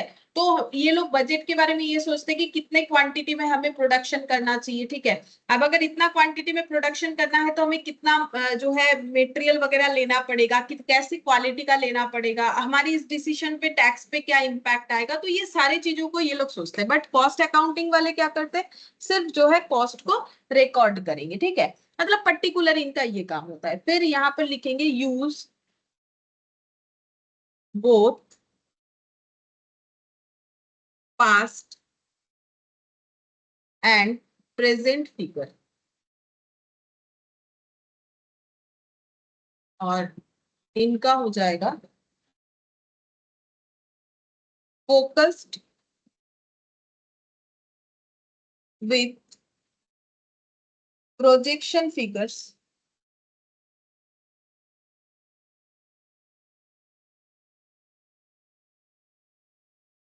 For future. ये फ्यूचर को लेके ज्यादा जो है फोकस्ड होते हैं, ठीक है। जैसे सिर्फ ये नहीं कि नया डिसीजन किसी नया प्रोडक्ट लॉन्च करेंगे तो ही लेना है। जैसे कंपनी सोच रही है कि हम 3 प्रोडक्ट बनाते हैं, सपोज एक्स वाई जेड, लेकिन मुझे ऐसा लग रहा है कि वाई प्रोडक्ट से मेरा उतना अच्छा प्रॉफिट नहीं आ रहा है, शायद वो लॉस मेकिंग भी हो रहा है, लेकिन हम लोग कंबाइनली देख रहे हैं तो नहीं समझ में आ रहा है। जैसे मतलब एग्जाम्पल के तौर पे इस बात को हम समझा रहे हैं। जैसे एक्स वाई जेड 3 प्रोडक्ट बनता है, ये प्रोडक्ट को बनाने का मान लेते 20 रुपए का, ये प्रोडक्ट 20 रुपए में बिकता है, बनाने का खर्चा मान लेते 10 रुपए, तो इसमें 10 रुपए का प्रॉफिट, ये जो है सेल प्राइस है, ये कॉस्ट प्राइस है, ठीक है। ये प्रोडक्ट 25 रुपए में जो है हम लोग बेचते हैं, और इसको बनाने का जो है खर्चा होता है मान लेते हैं 15 रुपीज, तो इसमें भी 10 रुपए का प्रॉफिट। और यहाँ पर मान लेते हैं ये प्रोडक्ट हमारा बनता है 25 रुपए में, ठीक है। या फिर ये मान लेते 30 रुपीज में, ये रैंडमली एग्जाम्पल ले रहे हैं, ठीक है। और इसको बनाने का खर्चा बन जाता है 32, तो ये 2 रुपीज का हमारा लॉस हो गया। अब कंबाइनली अगर देखा जाए तो 10 + 10 का प्रॉफिट, मतलब तीनों प्रोडक्ट को अगर कंबाइनली देखें 2 रुपीज का लॉस, मतलब हम लोग अगर इसको कंबाइनली देखते जाएंगे तो हमें दिखेगा कंपनी का प्रोडक्ट वाइज नहीं, कंपनी का 18 रुपीज का प्रॉफिट है, लेकिन 2 रुपए का लॉस भी तो है। तो अब हमें डिसीजन लेना पड़ेगा, तो डिसीजन ले, ये सब ध्यान कौन रखते हैं, मैनेजमेंट। तो बोल रहे उनको डिसीजन लेना पड़ेगा कि ये प्रोडक्ट को हम लोग और नहीं बनाएंगे, ये वाला जो है हम लोग बंद कर देंगे, ये नहीं बनाएंगे। तो वही बोल रहा है कि डिसीजन लेने के काम का पूरा जो रिस्पॉन्सिबिलिटी और मैनेजमेंट अकाउंटिंग को होता है, तो उन्हें ये भी देखना पड़ेगा कि किससे हमें प्रॉफिट हो रहा है, लॉस हो रहा है, क्या ये प्रोडक्ट बंद कर देने से हमारा, इसमें काफी सारा चीज, बस ये इतने 2 रुपए के लॉस से नहीं समझ में आएगा। तो इस ये एक सेक्टर बंद कर देने का मतलब हो क्या होता है कि वेरिएबल कॉस्ट कम हो जाना, बट फिक्स्ड कॉस्ट बंद नहीं होता है, ठीक है। तो क्या हमें उसके जगह कोई ऑल्टरनेटिव प्रोडक्ट लगाना चाहिए। मान लेते हैं यहाँ पर जो रेंट वगैरह लग रहा था, ये अलग फैक्ट्री में बन रहा था, ये अलग जगह पे, ये अलग जगह पे, एक ही ऑर्गेनाइजेशन के अंदर, लेकिन बंद करने से फिक्स्ड कॉस्ट तो बंद नहीं हो जाएगा, ठीक है। तो फिक्स्ड कॉस्ट बेयर करते जाना है, तो क्या इसके जगह हम लोग कोई ऑल्टरनेटिव प्रोडक्ट ले ले, या फिर ये दोनों प्रोडक्ट में से किसी का प्रोडक्शन बढ़ा दे, क्या ऐसा करे कि हमारा ये लॉस जो है रिड्यूस हो जाए, या फिर हम लोग और भी ज्यादा प्रॉफिट मेकिंग में चले जाए।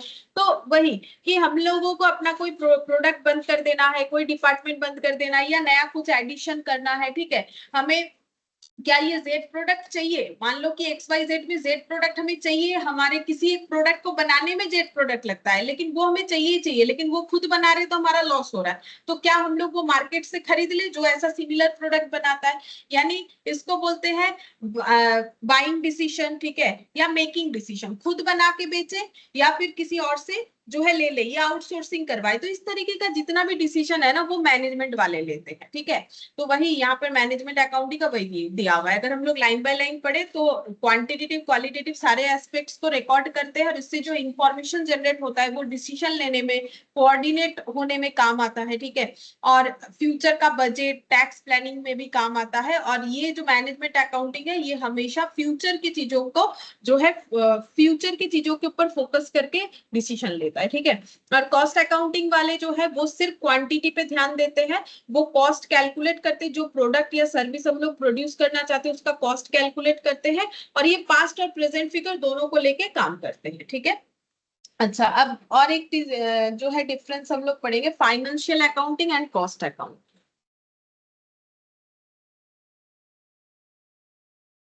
फाइनेंशियल अकाउंटिंग और कॉस्ट अकाउंटिंग।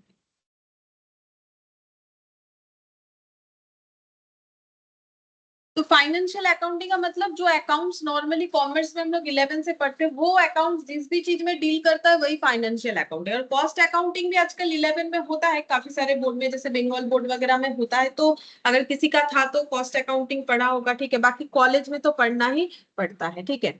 तो यहाँ पर लिखेंगे फाइनेंशियल अकाउंटिंग का मतलब इट प्रोवाइड्स इंफॉर्मेशन अबाउट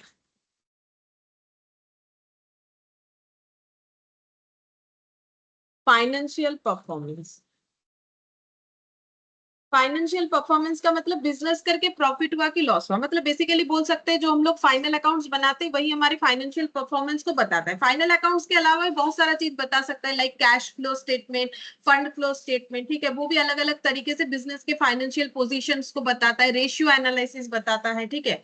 तो यहाँ पर वही बोल रहा है कि फाइनेंशियल अकाउंटिंग बिजनेस के ओवरऑल परफॉर्मेंस को बताता है कि ये बिजनेस लॉस में रन कर रहा है, प्रॉफिट में इसका कितना एसेट है, कितना लाइबिलिटी, ये सारी चीजों को बताता है, ठीक है। और ये जो है कॉस्ट अकाउंटिंग क्या करता है, it provide information of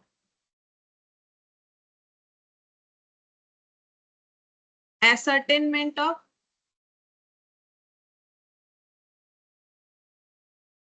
cost for the purpose of cost control and decision making, ठीक है।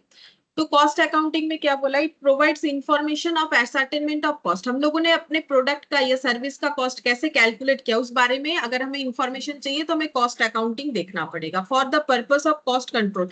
अब ये इंफॉर्मेशन ये लोग क्यों रखते हैं, ताकि कॉस्ट को फ्यूचर में कंट्रोल कर पाए। मतलब आज मैंने 10 रुपए का रॉ मटेरियल खरीदा अपने प्रोडक्ट में, एक यूनिट में 10 रुपए का रॉ मटेरियल है, कल 12 लगा लेंगे, परसों 9 लगा लेंगे, ऐसे थोड़ी होता है। तो मुझे पता होना चाहिए कि मैंने इस बार कितना लगाया है, तो फ्यूचर में मेरा वो खर्चा कम पड़ रहा है ज्यादा पड़ रहा है वो मुझे पता होना चाहिए। तो इसके लिए मेरे पास उस इंफॉर्मेशन का होना बहुत जरूरी है, ताकि हम लोग अपने कॉस्ट को कंट्रोल कर पाए और उस हिसाब से डिसीजन ले पाए, ठीक है, कि हमें कहाँ से रॉ मटेरियल वगैरह खरीदना चाहिए, कैसा लेबर जो है, सिर्फ रॉ मटेरियल का बात नहीं है, लेबर का भी होता है कि कहाँ हमें सस्ते में अच्छे लेबर जो है वो मिल सकते हैं, ठीक है।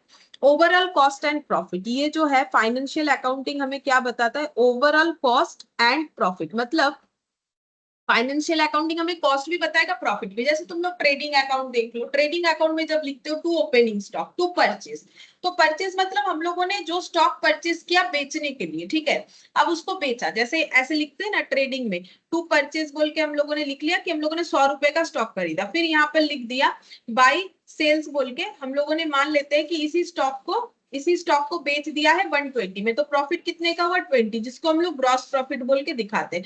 तो ये कॉस्ट हो गया, ये प्रॉफिट हो गया, ठीक है, और ये सेल प्राइस हो गया, मतलब कॉस्ट प्लस प्रॉफिट। तो वही बोल रहा है ओवरऑल कॉस्ट एंड प्रॉफिट। तो ये ओवरऑल कॉस्ट मतलब ये पूरे पीरियड का, पूरे 12 मंथ्स का बताता है। क्या यहाँ पर हम लोग बोल सकते हैं कि ये 100 रुपए पर्टिकुलर कौन कौन सी चीजों पे खर्चा हुआ, ये नहीं बोल सकते। हम लोग ये बोल सकते हैं कि हाँ, हम लोगों ने टोटल 100 रुपए का प्रोडक्ट खरीदा था और उसको 120 में बेचा, तो ये 20 रुपीज का हमारा प्रॉफिट हो गया।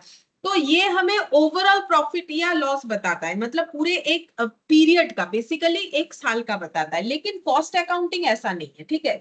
कॉस्ट अकाउंटिंग में हम लोग जब भी चाहे किसी भी एक पर्टिकुलर चीज का किसी भी टाइम पे कॉस्ट निकाल के देख सकते हैं। जैसे इसीलिए कॉस्ट ऑब्जेक्ट का बात आता है, कॉस्ट सेंटर का बात आता है, ठीक है। जैसे एक बड़ा सा बिजनेस ऑर्गेनाइजेशन है, ठीक है, तो वो बिजनेस ऑर्गेनाइजेशन का ओवरऑल प्रॉफिट या लॉस क्या है वो फाइनेंशियल अकाउंटिंग बताता है। लेकिन उसके किसी एक डिपार्टमेंट में बनने वाला कोई एक प्रोडक्ट का, अगर हम लोग उस प्रोडक्ट का 10 यूनिट बनाते हैं तो हमारा खर्चा कितना निकल के आएगा, ये सब जो है एनालिसिस, ये कॉस्ट अकाउंटिंग हमें देगा। लेकिन फाइनेंशियल अकाउंटिंग में ऐसा कोई डिटेल्स हमें नहीं मिलता है कि ये पूरे बिजनेस का मिलता है। लेकिन वो बिजनेस में अगर वो बिजनेस इतना ही बड़ा है कि उसके अंदर और छोटे छोटे बिजनेस होते हैं, मतलब जैसे हम लोग लास्ट क्लास में या उसके आगे वाले क्लास में पढ़ रहे थे कि अगर एक कंपनी XYZ इतने सारे प्रोडक्ट बनाती है, अब XYZ प्रोडक्ट इतना ज्यादा बिकता है कि वो खुद में एक छोटा छोटा बिजनेस यूनिट बन चुका है। लेकिन जब ओवरऑल बिजनेस का प्रॉफिट या लॉस बताया जाता है तो वो प्रोडक्ट वाइज नहीं बताया जाता है, चाहे वो product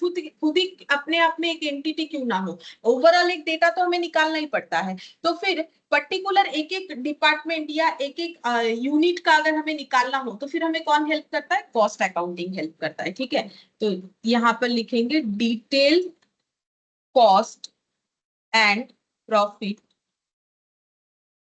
for each product and process, each product and process, ठीक है।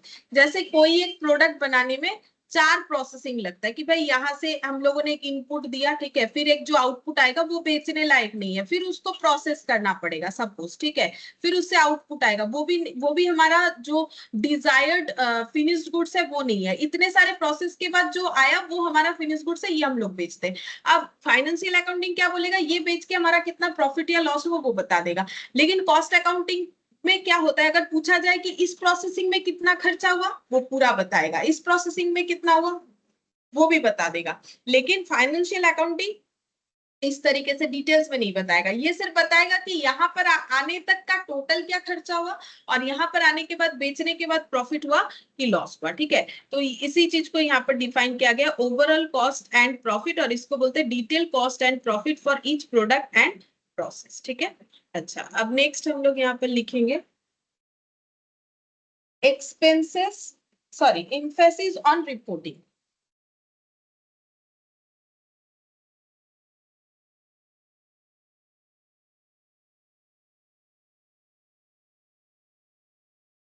ये रिपोर्टिंग करने पे ज्यादा जोर देता है, ठीक है, और ये जो है कंट्रोलिंग पे ज्यादा जोर देता है।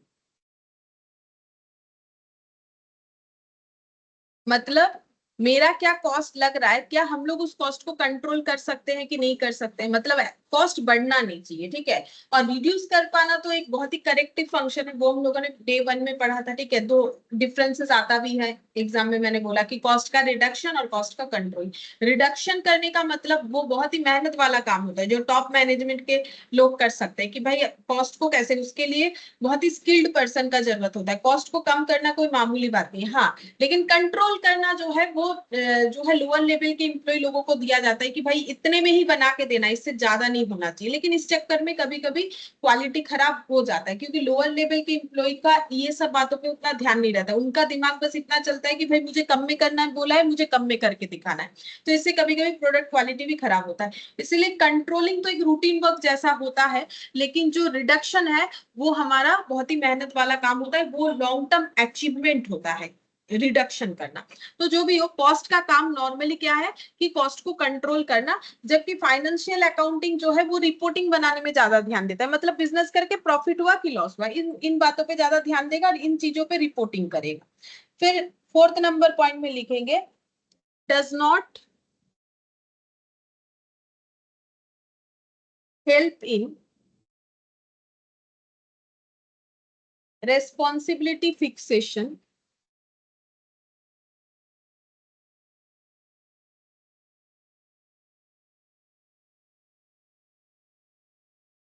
as the expenses can't be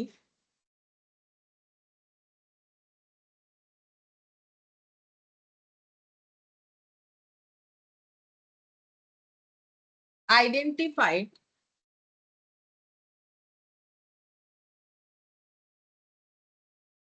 as controllable and non-controllable।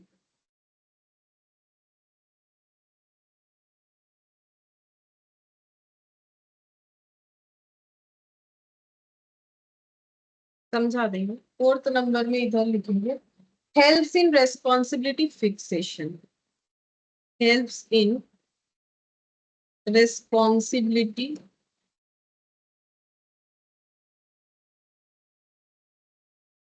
fixation।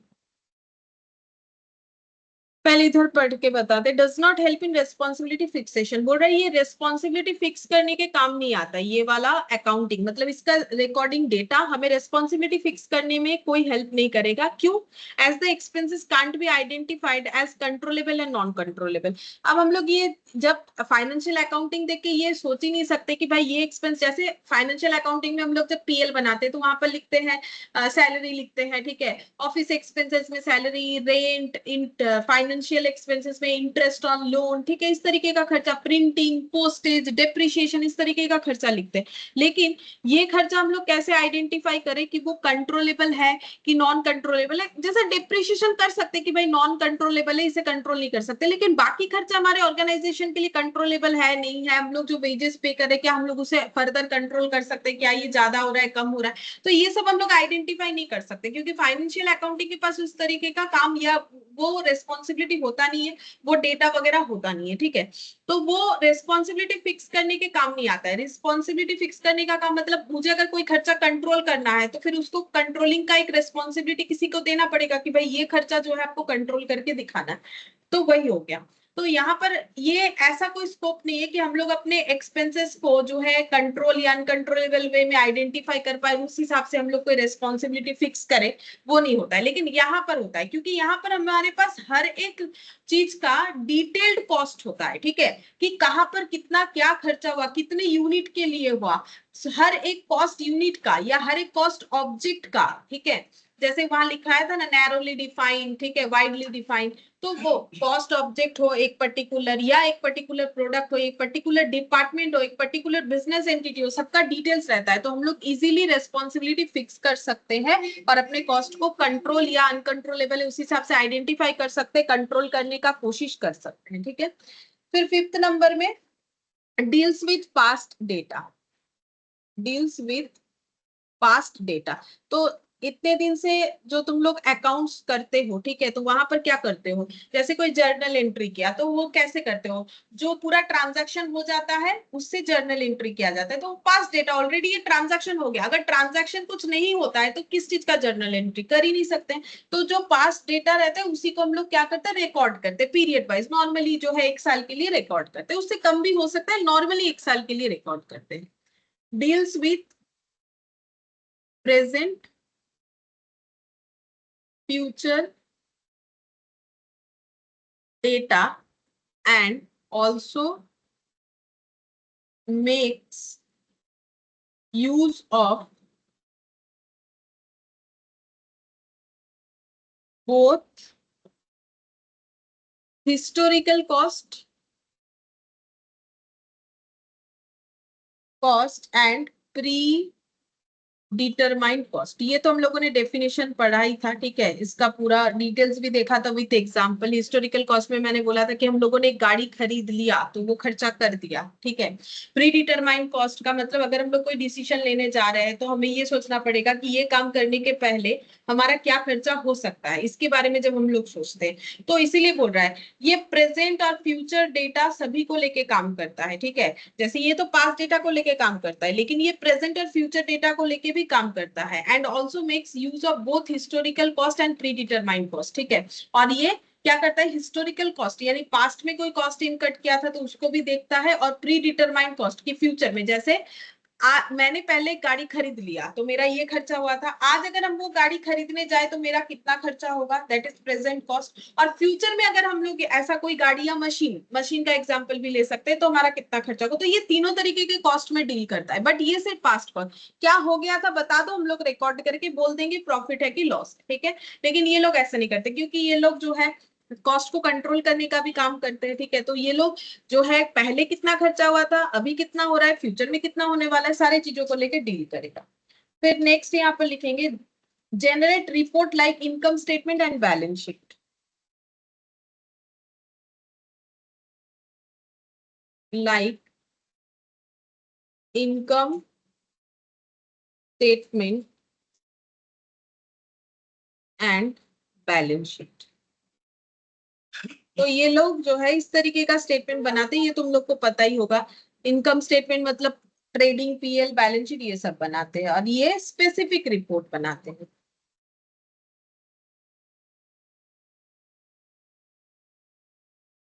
ये पूरे ऑर्गेनाइजेशन का रिपोर्ट नहीं बनाते, ये जो ऑर्गन, जैसे किसी भी एक हेड डिपार्टमेंट के जो हेड है उनको ऐसा लगा, किसी भी डिपार्टमेंट के हेड को ऐसा लगा कि मुझे ये सेक्टर में ये प्रोडक्ट का क्या कॉस्टिंग पड़ रहा है वो बताना है, ठीक है, या फिर इस मशीन को यूज करने का क्या कॉस्ट पड़ रहा है ये बताना है। तो हर एक स्पेसिफिक रिपोर्ट जो है ये फाइंड आउट करके दे सकता है कॉस्ट अकाउंटिंग वाले, ठीक है, क्योंकि इनके पास डिटेल्ड जो है रिकॉर्ड रहता है।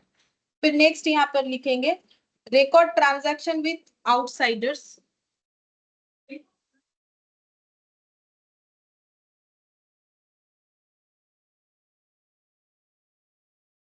with outsiders like purchase material, purchase material, मतलब आउटसाइडर का डिटेल्स भी ये लोग रिकॉर्ड करते हैं, जैसे कि मटेरियल परचेस किया तो आउटसाइडर क्यों, क्योंकि हम लोग सप्लायर से परचेस कर रहे हैं, तो वो भी रिकॉर्ड हम लोग यहाँ पर करते हैं फाइनेंशियल अकाउंटिंग में, ठीक है। लेकिन यहाँ पर दोनों ही होता है, इंटरनल और external record, both internal and external transaction. मतलब समझाते हैं इसका मतलब transaction. Example, inter departmental transfer, टी/f ट्रांसफर लिखा है, ट्रांसफर ऑफ मेटेरियल, ठीक है। तो जैसे एग्जाम्पल के तौर पे एक ऑर्गेनाइजेशन के अंदर 3 डिपार्टमेंट है, मान लेते हैं ये डिपार्टमेंट 1, डिपार्टमेंट 2, डिपार्टमेंट 3, ठीक है। तो ये इनका मान लेते हैं फर्नीचर का काम है, ठीक है। तो अगर फर्नीचर बनाना है, सबसे पहले लकड़ी को कटिंग करना पड़ता है, ठीक है। तो ये डिपार्टमेंट का काम है कटिंग करना, ठीक है। फिर ये डिपार्टमेंट का काम है पॉलिश करना, पॉलिशिंग का काम करता है। फिर ये जो है मतलब इसको जो है रेडी करते हैं, ठीक है, मतलब मैन्युफैक्चर करते हैं, ठीक है। मैन्युफैक्चर करके, ठीक है, फिर इसको बेच देते हैं। तो पहले कट कर लिया, ठीक है, फिर मैन्युफैक्चर, फिर पॉलिशिंग होना चाहिए, मैंने उल्टा लिख दिया। कट करके मैन्युफैक्चर और लास्ट में पॉलिश होता है, लास्ट में पॉलिशिंग का काम, ठीक है। अच्छा, अब ये कटिंग का काम ये लोग करके क्या करेंगे, इनको सप्लाई करेंगे। लेकिन ये देखो इंडिविजुअल ये डिपार्टमेंट, इनका अपना अपना टारगेट होता है प्रॉफिट दिखाने का, ठीक है। तो अगर मैनेजमेंट बोलेगा कि आप ये कटिंग करके इनको ट्रांसफर करो, ठीक है, या बिजनेस के ओनर बोलेंगे इनको ट्रांसफर करो, तो ये कटिंग करके ऐसा नहीं है कि सिर्फ अपने ही डिपार्टमेंट, अपने ऑर्गेनाइजेशन के अंदर डिपार्टमेंट को, ये बाहर के लोगों को भी बेच देते हैं, ठीक है। ये बाहर के, जैसे ये जब बनाते हैं मतलब टेबल बन के रेडी होता है, ठीक है। तो टेबल बन के रेडी होने के बाद पॉलिशिंग डिपार्टमेंट को देगा, तो पॉलिशिंग डिपार्टमेंट ऐसा नहीं कि सिर्फ इसी से लिए गए जो है फर्नीचर को पॉलिश करता है, बाहर से भी ऑर्डर आता है तो कर देता है, ठीक है।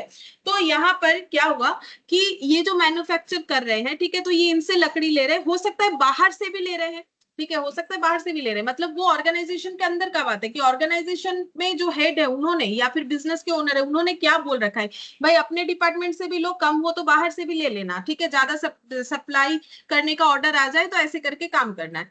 तो यहाँ पर क्या होता है कि ये जो एक दूसरे को ट्रांसफर कर रहे हैं, ठीक है, ये जो एक दूसरे को ट्रांसफर कर रहे हैं, तो ये ट्रांसफर का भी रिकॉर्डिंग कॉस्ट हमें दिखाएगा, लेकिन जो अकाउंट्स है उसमें हमें सिर्फ बाहर वाले का दिखता है। तो हम लोग जब परचेस दिखाते हैं तो परचेस ही दिखाते हैं, तो आउटसाइडर का परचेस दिखाते हैं इंटरनल। अब क्या ये इनसे परचेस करता है? हाँ, ये प्रॉफिट लगा के अपने कटिंग पीसेस को बेच सकता है। अगर ऐसा ऑर्गेनाइजेशन के अंदर सिस्टम बना हुआ है तो इसे इंटर डिपार्टमेंटल प्रॉफिट भी बोलते हैं। तो ऐसा क्यों किया जाता है? ताकि मोटिवेट हो, डिपार्टमेंट में जो हेड होते हैं ना, उनका अपना अपना टारगेट होता है कि आपको ये सैलरी तो मिलेगा, लेकिन आप अगर इतना % प्रॉफिट करके दिखाओगे तो आपको इतना इंसेंटिव मिलेगा। तब फिर ये बोलेंगे कि अगर हम सारा चीज इसी को बेच देंगे, वो भी कॉस्ट में, क्योंकि ये ऑर्गेनाइजेशन के अंदर का ही डिपार्टमेंट है, तो हम कैसे अपना इंसेंटिव अचीव करेंगे। तो कंपटीशन बनाने के कारण क्या किया जाता है, बोलते नहीं ऐसे ही मत बेचो, आप अपने कटिंग पीसेस को इनको भी प्रॉफिट लगा के बेचो। लेकिन कितना प्रॉफिट लगा के बेचे? क्या मार्केट में जितना प्रॉफिट लगा के बेचते उतना ही बेचे या उससे कम में? तो ये सब जो है डिसीजन लिया जाता है ऑर्गेनाइजेशन के अंदर बैठ के कि भाई आपको ऐसे करके काम करना है, ठीक है। तो वही चीज बोल रहा है। तो इंटर डिपार्टमेंटल ट्रांसफर भी है अगर किसी मेटेरियल वगैरह का, तो फिर वो भी हमें कॉस्टिंग वाले जो रिकॉर्ड्स है उसमें मिल जाते हैं, लेकिन फाइनेंशियल वाले रिकॉर्ड में वो हमें नहीं दिखाई देता है क्लियरली, ठीक है। वो इस तरीके का रिकॉर्ड जो है डिटेल्स में नहीं रखते हैं। लास्ट पॉइंट इसका, only monetary information is recorded,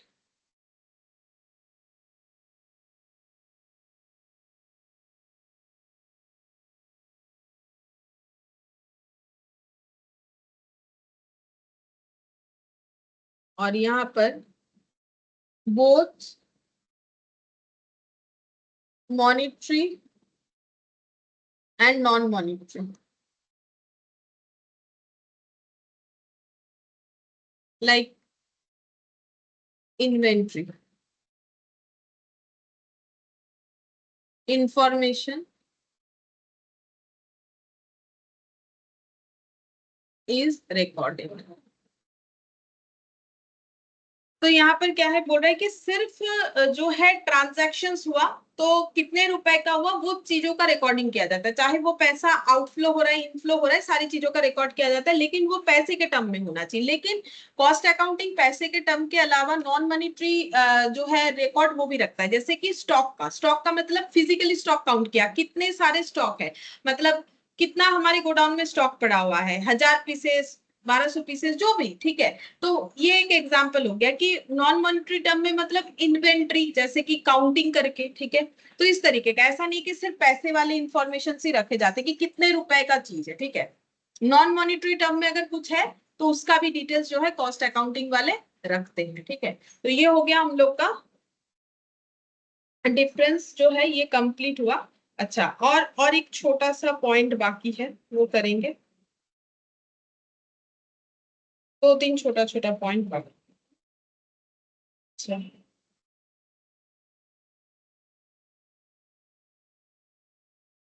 next लिखेंगे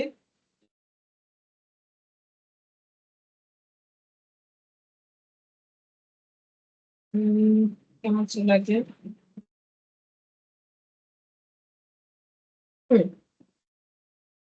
objective of cost and management accounting.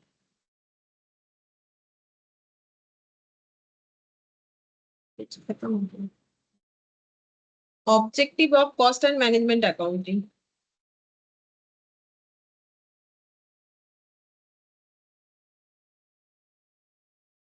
Objective of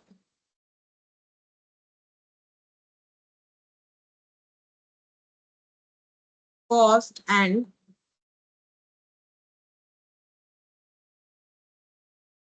management accounting. Cost and management accounting का ऑब्जेक्टिव क्या है? सबसे पहले, टू एसर्टेन, एसर्टेन का मतलब होता है कैलकुलेट करना, to ascertain the cost per unit, ठीक है। मतलब हम लोग जो भी प्रोडक्ट बना रही है या जो भी सर्विस दे रहे हैं उसका पर यूनिट का कॉस्ट कैलकुलेट करना, ये सबसे मेन पॉइंट होता है, ठीक है। जैसे अगर जैसे अगर कोई घूमने जा रहे हैं, तो अगर हम लोग होटल में रहते हैं तो होटल का क्या, कैसे वो लोग कॉस्ट निकालते हैं, तो हमें होटल का सेलिंग प्राइस कैसे, मतलब होटल तो सेल नहीं, मतलब हम बोल रहे हैं कि एक दिन रहने का खर्चा कैसे होता है पर डे के हिसाब से, ठीक है। तो वैसे करके तो पर डे का कॉस्ट निकालते हैं। अगर कोई हॉस्पिटलाइज्ड होता है, ठीक है, तो पर पेशेंट पर बेड के हिसाब से। हम लोग कभी मूवी देखने गए तो पर पर्सन पर शो के हिसाब से, तो वो उनका यूनिट हो गया। तो कोई अगर कार प्रोडक्शन करता है पर कार के बेसिस पे आता है, ठीक है। कोई सीमेंट का प्रोडक्शन कर रहा है तो पर जो है टन के बेसिस पे हो सकता है, ठीक है। इस तरीके का कुछ लिक्विड केमिकल प्रोडक्शन हो रहा है तो पर लीटर, तो हमें जो भी हम लोग प्रोडक्ट प्रोड्यूस कर रहे हैं या सर्विस दे रहे हैं तो उसका हमें कॉस्ट पर यूनिट, यूनिट कैसे होगा, कैसा प्रोडक्ट है उसके बेसिस पे यूनिट बनता है। फिर नेक्स्ट हो जाएगा to provide analysis of cost, ठीक है। हमें कॉस्ट का एनालिसिस प्रोवाइड करना, मतलब कितना मटेरियल लगा, कितना डायरेक्ट मटेरियल, कितना इनडायरेक्ट, कितना लेबर लगा, कितना इनडायरेक्ट डायरेक्ट लेबर लगा, हर एक कॉस्ट को जो है एनालिसिस करना है, फंक्शन वाइज, फिक्स्ड है, वेरिएबल है। हम लोगों ने जितने तरीके से एनालिसिस देखा, ठीक है, तो हर तरीके से वो एनालिसिस हमें मिल जाता है, ठीक है। ये होता है कॉस्ट एंड मैनेजमेंट अकाउंटिंग का ऑब्जेक्ट। उसके बाद to disclose sources of wastage, ठीक है। तो जैसे हम लोग देख रहे हैं कि हमारा कॉस्ट बढ़ जा रहा है, सपोज ऐसा लग रहा है, तो क्या हमारे लेबर से कोई वेस्टेज हो रहा है? ऐसा भी तो हो सकता है कि लेबर जो है मटेरियल को ठीक तरीके से मैनेज नहीं कर रहा है, मतलब जैसे तैसे लेके जा रहा है, गिर रहा है, ठीक है। तो इससे क्या होगा, वेस्टेज होगा। तो हमें देखना है, या फिर क्या हम लोगों ने कुछ मटेरियल इतना ज्यादा खरीद लिया है जो इतना जल्दी जल्दी लगता ही नहीं है, स्लो मूविंग आइटम है, पड़ा हुआ है, हमारा इन्वेस्टमेंट जो है बेकार हो गया, मतलब उसमें पैसा अटका हुआ है। तो हमें ये देखना पड़ेगा कि हमारे सोर्सेस का अगर कुछ वेस्टेज हो रहा है कि नहीं हो रहा है। तो वो हम लोग कहाँ से देख पाएंगे? कॉस्ट एंड मैनेजमेंट अकाउंटिंग के पास ऐसे इंफॉर्मेशन होंगे जिससे हम लोग एनालिसिस करें तो हमें ये पता चलेगा कि हमारा कुछ सोर्सेस वेस्टेज हो रहा है कि नहीं। फिर हो जाएगा टू प्रोवाइड रिक्विजिट डेटा, ठीक है। जरूरत का डेटा जो हमें चाहिए वो मिल जाएगा, ठीक है। फिर फिफ्थ नंबर में लिखेंगे to ascertain the profitability, to ascertain the profitability. Profitability कैसे एसर्टेन कर पाएंगे? सिंपल सा बात है, हम लोग एक प्रोडक्ट बना लिए तो हमें पता है उसमें कितने रॉ मटेरियल लगा, लेबर लगा, अदर एक्सपेंसेस लगा, तो उससे हमारा कॉस्ट डिसाइड हो गया। फिर हम लोग इस पे कितना प्रॉफिट लगाएंगे वो हम लोग डिसाइड करेंगे मार्केट के ऊपर डिपेंड करके, फिर उसे हम लोग सेल करेंगे, ठीक है। तो अगर हमें कॉस्ट पता होगा, ठीक है, तभी तो हम लोग उस पे प्रॉफिट लगा के उसे बेच पाएंगे। तो प्रॉफिट लगा के बेचना है वो तो पता है, लेकिन उसके लिए कॉस्ट तो पता करना पड़ेगा कि प्रोडक्ट को बनाने का खर्चा कितना आया। मार्केट में जितना ही मुझे उसका सेल, मान लेते प्रोडक्ट का सेल प्राइस मुझे पता है 10 रुपीज, ठीक है।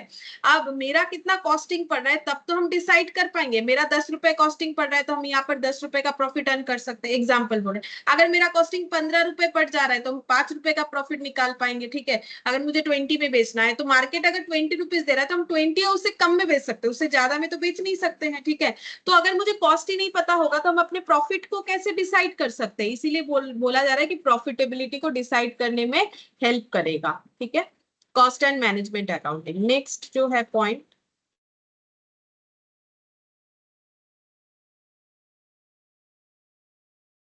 6 नंबर, to exercise effective control on cost.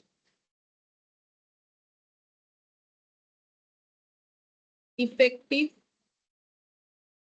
Control on cost, ठीक है। तो कॉस्ट पे कंट्रोलिंग भी प्रोवाइड होगा। अब देखो, मुझे कॉस्ट पता होगा, मुझे कॉस्ट असर्टेन करना पड़ेगा, तब ना हम उस पे कंट्रोल करेंगे। मुझे अगर ये पता ही नहीं है कि मेरा कॉस्टिंग कितना होता है तो हम कैसे कंट्रोलिंग करेंगे, ठीक है। मान लेते हैं कि हम लोग जो है जॉब करते हैं, तो जॉब करने के लिए जाना ना करना पड़ता है, तो ट्रांसपोर्टेशन का एक खर्चा होता है, लेकिन मैंने कभी उसका कैलकुलेशन ही नहीं किया कि भाई मेरा जाने का खर्चा कितना, आने का खर्चा कितना, ऑटो का, मेट्रो का, बस का, ट्रेन का, जो भी है, ठीक है।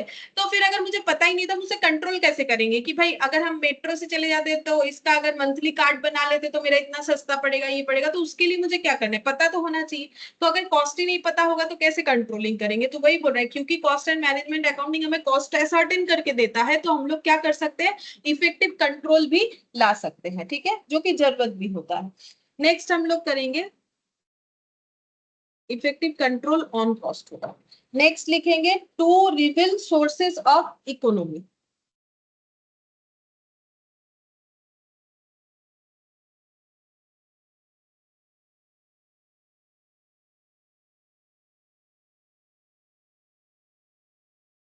ठीक है, ये हमें ये भी बताता है कि हमारी इकोनॉमी का सोर्सेस क्या क्या है, वो भी हमें कॉस्ट एंड मैनेजमेंट अकाउंटिंग से पता चलता है। फिर टू एडवाइज मैनेजमेंट, मैनेजमेंट को एडवाइस मिलता है, कॉस्ट अकाउंटिंग का जो रिकॉर्डिंग है वो देख के कि क्या डिसीजन ले, ठीक है। मैनेजमेंट अकाउंटिंग का क्या क्या काम है, डिसीजन लेना। तो मैनेजमेंट को एडवाइस मिल जाता है कि उन्हें क्या डिसीजन लेना चाहिए। Present and interpret data for management, present and interpret data for management, ठीक है। तो कॉस्ट अकाउंटिंग क्या करता है, डेटा प्रेजेंट करके देता है, ठीक है। मतलब कॉस्ट अकाउंटिंग के पास ऐसे डेटा होते हैं जिससे मैनेजमेंट क्या कर सकता है, वो सारे डेटा को समझ के इंटरप्रेट करके फिर अपना डिसीजन ले सकता है, ठीक है। फिर to help in preparation of budget, help in preparation of budget. तो मैनेजमेंट अपना बजट बना सकता है, सोच सकता है कि भाई कितना प्रोडक्शन करना चाहिए, क्या नहीं करना चाहिए, ठीक है। फिर इंसेंटिव, बोनस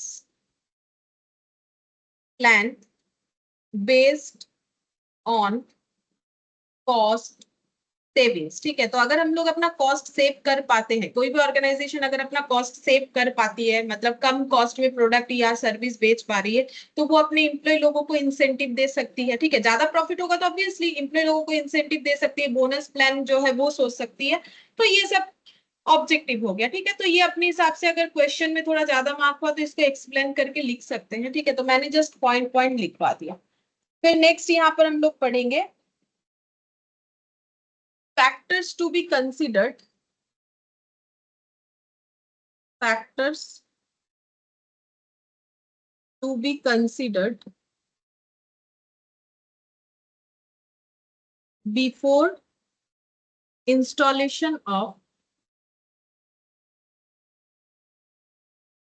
कॉस्ट अकाउंटिंग, ये मैंने शॉर्ट में लिख दिया accounting system. Cost accounting system को अपने ऑर्गेनाइजेशन में इंस्टॉल करने के पहले हमें क्या क्या चीजों का ध्यान रखना चाहिए? पहला, know the objective of organization to install such system. बता देंगे, पहले लिखवा देते हैं 3-4 पॉइंट जो भी है। फिर no the nature of product and industry in which organization is operating, in which organization is operating.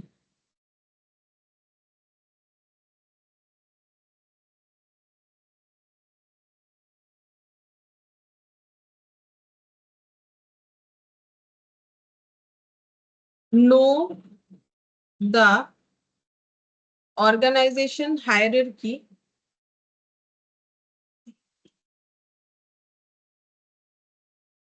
and their need of information.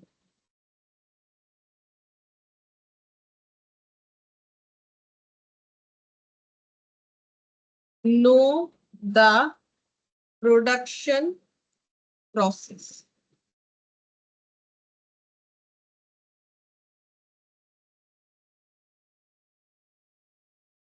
Synchronization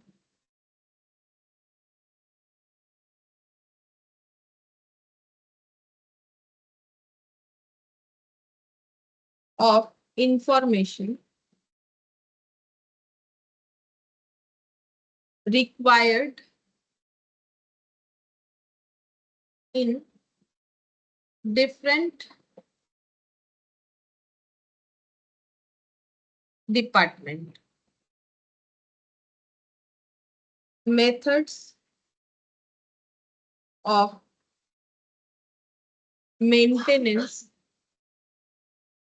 of cost control. अच्छा, अब इसको समझते हैं कि अगर हम लोग अपने ऑर्गेनाइजेशन में कॉस्ट अकाउंटिंग सिस्टम इंस्टॉल करते हैं तो हमें किन बातों का ध्यान रखना पड़ता है। ठीक है, अच्छा, तो सबसे पहले यहाँ पर है कि know the objective of the organization to install such system. ठीक है, जैसे क्यों कॉस्टिंग मेथड को ऑर्गेनाइजेशन ने जो है इंस्टॉल करवाया है, क्या उनका काम क्या है? क्या उनको ये फाइंड आउट करना है कि उनके प्रोडक्ट का कॉस्ट कितना हो रहा है, मतलब प्राइस फिक्सेशन के बारे में सोच के इन्होंने इंस्टॉल करवाया है, या फिर कॉस्ट कंट्रोलिंग सिस्टम को फॉलो करने के लिए इंस्टॉल करवाया है? तो फिर हमें ये पता होना चाहिए कि हम लोग कॉस्ट अकाउंटिंग सिस्टम अपने ऑर्गेनाइजेशन में इंस्टॉल तो करना चाहते हैं, बट उसका ऑब्जेक्टिव क्या है? क्योंकि कॉस्ट अकाउंटिंग सिस्टम का मेन ऑब्जेक्टिव तो यही सब होता है ना, कि प्राइस फिक्स करना है, कि हम लोग सेल प्राइस आइडेंटिफाई करना चाहते हैं अपने प्रोडक्ट का, या फिर कॉस्ट को कंट्रोल करना चाहते हैं। तो वो ऑब्जेक्टिव पता कर लेना चाहिए, उसके बाद ही हमें जो है वो काम करना चाहिए। तो कोई भी काम के लिए, ठीक है, ये सिर्फ इस चीज का बात नहीं है, हमारे मतलब जीवन में भी अगर देखा जाए तो हमें पहले ये तो सोचना पड़ेगा कि हम लोग ये काम करें क्यों। ठीक है, तो वही बोल रहा है। तो फिर कॉस्ट अकाउंटिंग सिस्टम हमें मेनली तो 2-3 चीजें देता है ना। एक होता है कि कॉस्ट कैलकुलेट करके देना, उस कॉस्ट को कंट्रोल करना, और रिडक्शन तो बहुत बड़ा बात हो जाता है। तो जो भी हो, ये 3 मेन पॉइंट होता है कि कॉस्ट को कंट्रोल करना, कॉस्ट को रिड्यूस करना, कॉस्ट कैलकुलेट करना। तो हम लोग क्यों इस सिस्टम को इंस्टॉल करना चाहते हैं, हमारा जो ऑब्जेक्टिव है वो क्या है। फिर उसके बाद नेक्स्ट यहाँ पर है कि हम लोग जिस इंडस्ट्री में इस सिस्टम को इंस्टॉल करना चाहते हैं, वो इंडस्ट्री या वो बिजनेस ऑर्गेनाइजेशन कैसा प्रोडक्ट बनाती है, मतलब क्या काम करती है, वो हमें पता करना पड़ेगा। ठीक है, तो जैसे अगर कोई मतलब जैसे अगर कोई ऑयल रिफाइनरी प्रोसेसिंग का काम कर रहा है, ठीक है, तो उसके लिए उस तरीके का कॉस्ट इनकर्ड होगा। तो बोल रहा है know the nature of product and industry in which organization is operating, मतलब जिस ऑर्गेनाइजेशन में ये कॉस्ट अकाउंटिंग सिस्टम इंस्टॉल होने वाला है वो किस तरीके का प्रोडक्ट बनाती है या किस इंडस्ट्री में काम करती है। ठीक है,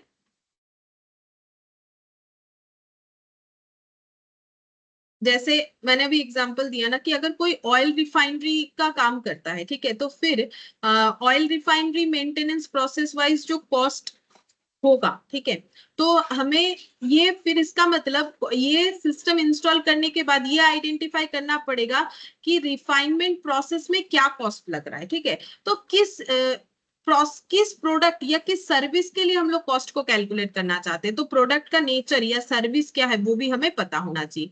फिर बोल रहा है ऑर्गेनाइजेशन का हायरार्की जो है वो हमें hierarchy and their need of information, तो ऑर्गेनाइजेशन का हायरार्की पता होना चाहिए और क्या क्या इंफॉर्मेशन चाहिए वो पता होना चाहिए, ठीक है।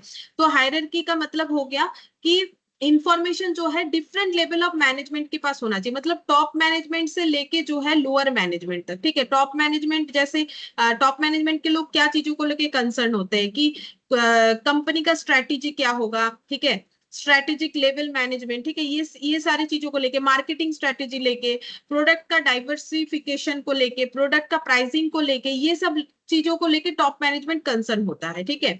तो हमें क्या करना है, जो टॉप मैनेजमेंट ने जो स्ट्रेटेजी लिया है वो बात जो है ऑपरेशन लेवल पे जो मैनेजमेंट काम करता है उन तक उस इंफॉर्मेशन को पहुंचाना पड़ेगा कि भाई हमारा स्ट्रेटेजी ये है, तो इसको एग्जीक्यूट करने के लिए किस तरीके से काम करना पड़ेगा। तो जो हायरार्की है टॉप से लेके लोअर मैनेजमेंट या नीचे से जाए तो लो से टॉप तक, तो ये सारे बातों में जो है क्या होना चाहिए, सिंक्रोनाइजेशन होना चाहिए, ये इस पॉइंट को भी रिलेट करेगा, ठीक है। तो हायरार्की पता होना चाहिए, ठीक है, कि क्या हायरार्की मेंटेन होता है ऑर्गेनाइजेशन में, कितने हायरार्की है, तो उनके हिसाब से जिसको जो इंफॉर्मेशन चाहिए वो प्रोवाइड होना चाहिए, तभी जाके बहुत अच्छे तरीके से कॉस्ट अकाउंटिंग सिस्टम जो हम लोग इंस्टॉल कर रहे हैं हमारे ऑर्गेनाइजेशन के लिए काम कर सकता है, ठीक है। फिर प्रोडक्शन प्रोसेस क्या है वो भी हमें पता होना चाहिए, ठीक है, कि अगर हम लोग गुड कॉस्टिंग सिस्टम जो है वो कभी भी हम लोग एस्टेब्लिश नहीं कर सकते ये बिना जाने कि हमारे प्रोडक्शन का प्रोसेस क्या है, ठीक है, कि कैसे करके प्रोडक्ट जो है प्रोसेस होता है, क्या मेथड है, क्या साइंटिफिक बेसिस में ये प्रोडक्ट जो है बन रहा है, वो अगर हमें नहीं पता होगा कि कैसे करके बन रहा है तो हमें क्या करना पड़ेगा, तो फिर हम लोग जो है अपना जो system cost accounting system apply कर रहे हैं या इंस्टॉल कर रहे हैं उसमें हम लोग सक्सेसफुल नहीं हो सकते, क्योंकि हमें प्रोडक्शन का प्रोसेस नहीं पता चलेगा तो हम लोग कॉस्ट कैसे कैलकुलेट करेंगे, तो या फिर कॉस्ट को कैसे कंट्रोल करेंगे, जिस भी ऑब्जेक्टिव के साथ हम लोगों ने ये कॉस्ट अकाउंटिंग सिस्टम को अपने ऑर्गेनाइजेशन में लगाने का सोचा है, ठीक है। फिर नेक्स्ट यहाँ पर बोला है सिंक्रोनाइजेशन, तो मैंने उसके साथ रिलेट करके बता ही दिया, और method of maintenance of cost control, हम लोग कॉस्ट को कैसे कंट्रोल कर सकते हैं, ठीक है, तो वो भी जो है हमें पता होना चाहिए, मतलब अगर हम लोग कॉस्ट कंट्रोलिंग का मेथड जो है या मेंटेन करने का जो मेथड है वो हमें नहीं पता चलेगा तो कॉस्ट अकाउंटिंग सिस्टम इंस्टॉल करके कोई फायदा नहीं होगा, ठीक है। सिस्टम कंट्रोलिंग में हेल्प करेगा लेकिन कंट्रोल करने का मेथड क्या है वो हमें जो है पता होना चाहिए, ठीक है।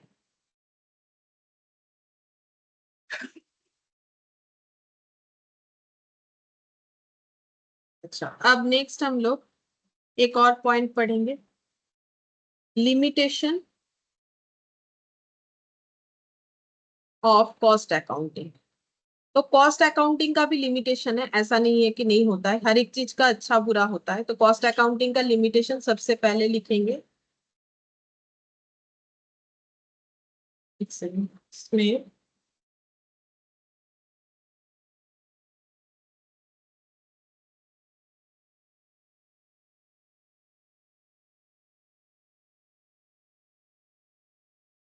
लिमिटेशन ऑफ कॉस्ट अकाउंटिंग, सिर्फ पॉइंट लिखवा देते हैं उसको डिस्कस कर देंगे। एक्सपेंसिव होता है, ठीक है, सबसे पहला बात है कि expensive to implement and maintain,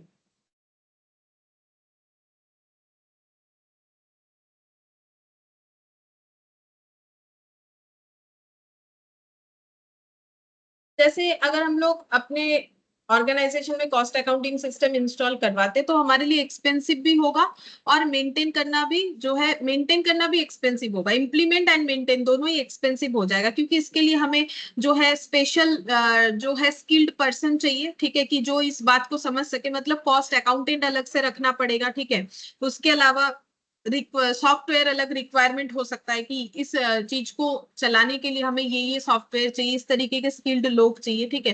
तो लिमिटेशन हो गया ना कि भाई मतलब एक्सपेंसिव है, ठीक है। नेक्स्ट हो जाएगा कॉम्प्लेक्सिटी। कॉम्प्लेक्सिटी क्या है? तो जैसे जो प्रोसेस होता है आइडेंटिफाई करना, क्लासिफाई करना, कॉस्ट को एलोकेट करना, ये कॉम्प्लेक्स हो सकता है। मतलब कॉस्ट को फाइंड आउट करना, ये सुनने में बहुत अच्छा लगता है, ठीक है, तो वो पढ़ने के लिए ठीक है, लेकिन जब प्रैक्टिकल लाइफ में करने जाओगे, ठीक है, जब जॉब करते या कुछ भी, ठीक है, तो अगर प्रैक्टिकली हम लोग करने जाए तो हमारा कॉस्ट क्या पड़ रहा है, तो उतना आसान नहीं निकालना कि कॉस्ट क्या पड़ रहा है, ठीक है। जैसे घर पे आज एक प्लेट खाना बना, ठीक है, जैसे नॉर्मली बाहर से ऑर्डर करते हैं तो एक अगर हम लोग पूरा वेज थाली ऑर्डर करते हैं फॉर एग्जांपल, तो मान लेते हैं 100 रुपए, 120 रुपए, जो भी होता है, ठीक है, तो ये होता है। लेकिन घर पे क्या हम लोग आसानी से एक प्लेट खाना हमारे सामने आए, हम लोग बोल देंगे इसका कॉस्टिंग कितना है, तो कॉस्ट कैलकुलेट करना ऑर्गेनाइजेशन के लिए इतना आसान नहीं है। और कोई स्किल्ड पर्सन के लिए भी पढ़ के चले गए, हम लोग पढ़ रहे हैं, पढ़ना अलग चीज होता है और प्रैक्टिकली उसे इंप्लीमेंट करना उतना आसान नहीं होता है। हमें पता है कि ऐसे कॉस्ट निकालने के लिए मटेरियल ढूंढना पड़ेगा ये, लेकिन वो ढूंढना तो उतना आसान नहीं है ना। तो काम बहुत कॉम्प्लेक्स है कि भाई कॉस्ट कितना है, फिर उसको कहाँ कहाँ क्लासिफाई करें, मतलब कौन सा डायरेक्ट है, कौन सा इनडायरेक्ट है, ठीक है, वो भी तो सोचना पड़ेगा कि ये डायरेक्ट मटेरियल है, ये इनडायरेक्ट मटेरियल है, ये फंक्शनल बेसिस पे कौन सा खर्चा है, ये फिक्स्ड है कि नहीं, ये वेरिएबल है कि नहीं। तो वो पढ़ने में अच्छा लगता है, लेकिन प्रैक्टिकली जब हमारे सामने इतने सारे खर्चे आएंगे, वो सबको क्लासिफाई करना सही सही तरीके से, वो भी फिर उसको एलोकेट करना, तो ये कोई आसान बात नहीं है। तो कॉम्प्लेक्सिटी बहुत ज्यादा है, ठीक है। तो इसीलिए ये भी कॉस्ट अकाउंटिंग का एक जो है मतलब हम लोग लिमिटेशन बोल सकते हैं कि इतना भी आसान नहीं है, ठीक है। अच्छा, अब नेक्स्ट हम लोग इसमें और क्या पढ़ सकते हैं, और क्या पॉइंट हो सकता है। नेक्स्ट हम लोग लिखेंगे रिक्वायर्ड, ये लिख देते हैं रिक्वायर्ड रिकंसिलिएशन, ठीक है। रिकंसिलिएशन करना पड़ता है क्योंकि ऑर्गेनाइजेशन में cost accounting system fully installed हो या ना हो, फाइनेंशियल अकाउंटिंग तो होता ही है, क्योंकि वो तो करना ही पड़ेगा। कॉस्ट अकाउंटिंग सिर्फ वो करते हैं जो मैन्युफैक्चरिंग का काम करते हैं। अगर कोई मैन्युफैक्चर नहीं करता है या फिर सर्विस प्रोवाइड करके नहीं, जैसे कोई ट्रेडर है, किसी से गुड्स खरीदता है बेच देता है, तो उसका मैन्युफैक्चरिंग का क्या काम, ना तो उसका फैक्ट्री है ना कुछ है, वो सिर्फ देखेगा कि कितने में गुड्स खरीदा, कितने में प्रॉफिट लगा के बेच दिया। तो फाइनेंशियल अकाउंटिंग तो हर एक ऑर्गेनाइजेशन बनाता है, लेकिन कॉस्ट अकाउंटिंग वो बनाएंगे जो कुछ मैन्युफैक्चर करके बेचते हैं। तो उनका दो दो अकाउंटिंग सिस्टम हो जाएगा, फाइनेंशियल भी कॉस्ट। अब दोनों का जब डेटा में मिसमैच होता है तो उसको रिकंसाइल करना पड़ता है। जैसे तुम लोग बीआरएस कभी पढ़ते हो, बैंक रिकंसिलिएशन स्टेटमेंट, तो वहां पर ऐसा होता है कि बैंक में जाके देख रहा है तो मेरा बैलेंस इतना दिख रहा है, जबकि मेरे पासबुक में मेरा बैलेंस इतना दिख रहा है। अब ये दोनों में जो मतलब पासबुक नहीं, बेसिकली कैश बुक, ठीक है, कैश बुक मतलब जो अकाउंटेंट ऑर्गेनाइजेशन के अंदर मेंटेन कर रहा है, तो उस कैश बुक के बैंक कॉलम का बैलेंस और बैंक में जो पासबुक जो है या फिर हमारे जो बैंक में खाते खुले हुए हैं वहां पर हम लोग अगर बैलेंस देखें तो कभी कभी हमारा मिसमैच होता है। उसका बहुत सारा रीजन होता है। जैसे मैंने किसी को चेक दिया, तो मैंने अपने बुक्स में एंट्री, मतलब मैंने अपने ऑर्गेनाइजेशन में तो एंट्री कर लिया कि मैंने इतने रुपए का चेक दिया, तो वो मेरा पैसा कम हो जाएगा, वो हम दिखा देते हैं अपने कैश बुक में कि भाई मेरा इतना खर्चा है, इस वजह से मैंने चेक दिया। लेकिन अगर वो चेक लेके घर पे ही बैठा है, वो चेक लेके गया ही नहीं चेक को डिपॉजिट करने के लिए, तो मेरे अकाउंट से पैसा नहीं कटेगा। और इस बीच में अगर हम जाके बैंक में चेक करेंगे अकाउंट का पैसा दिख रहा है, तो मान लेते मेरे अकाउंट में था 3 लाख रुपए, ठीक है। अब मैंने किसी को खर्चा पे किया 50,000, तो मैंने मेरे ऑर्गेनाइजेशन में मैंने देखा कि मेरा अभी बैलेंस दिखना चाहिए बैंक में 2.5 लाख, अब जाके देख रहे बैंक में तो 3 लाख ही दिख रहा है। क्यों? क्योंकि उसने अभी तक वो चेक जो है डिपॉजिट नहीं किया। तो फिर मुझे रिकंसाइल करना पड़ेगा कि दोनों बैलेंस में डिफरेंसेस क्यों है, क्योंकि ऐसा प्रॉब्लम हुआ है। तो वैसे ही क्योंकि फाइनेंशियल और कॉस्ट अकाउंटिंग दोनों मेंटेन होता है, तो फिर रिकंसिलिएशन का जरूरत होता है। तो ये भी एक जो है लिमिटेशन हो गया, मतलब ये एक टाइम टेकिंग बात हो गया।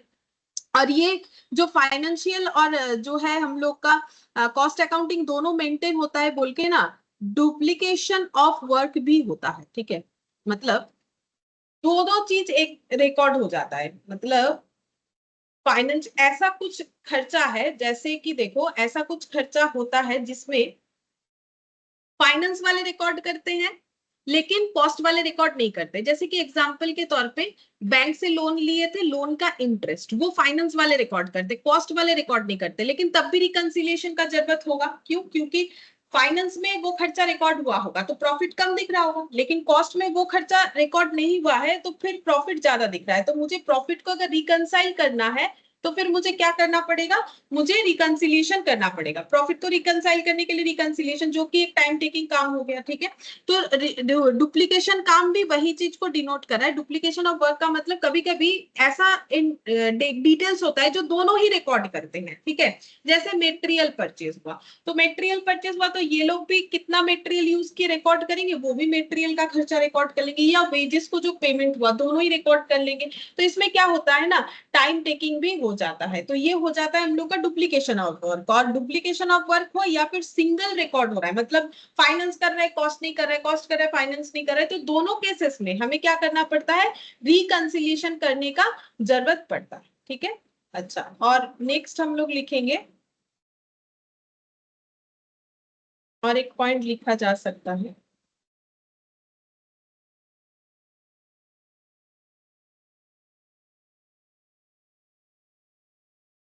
ऐसे एक्सपर्ट नॉलेज।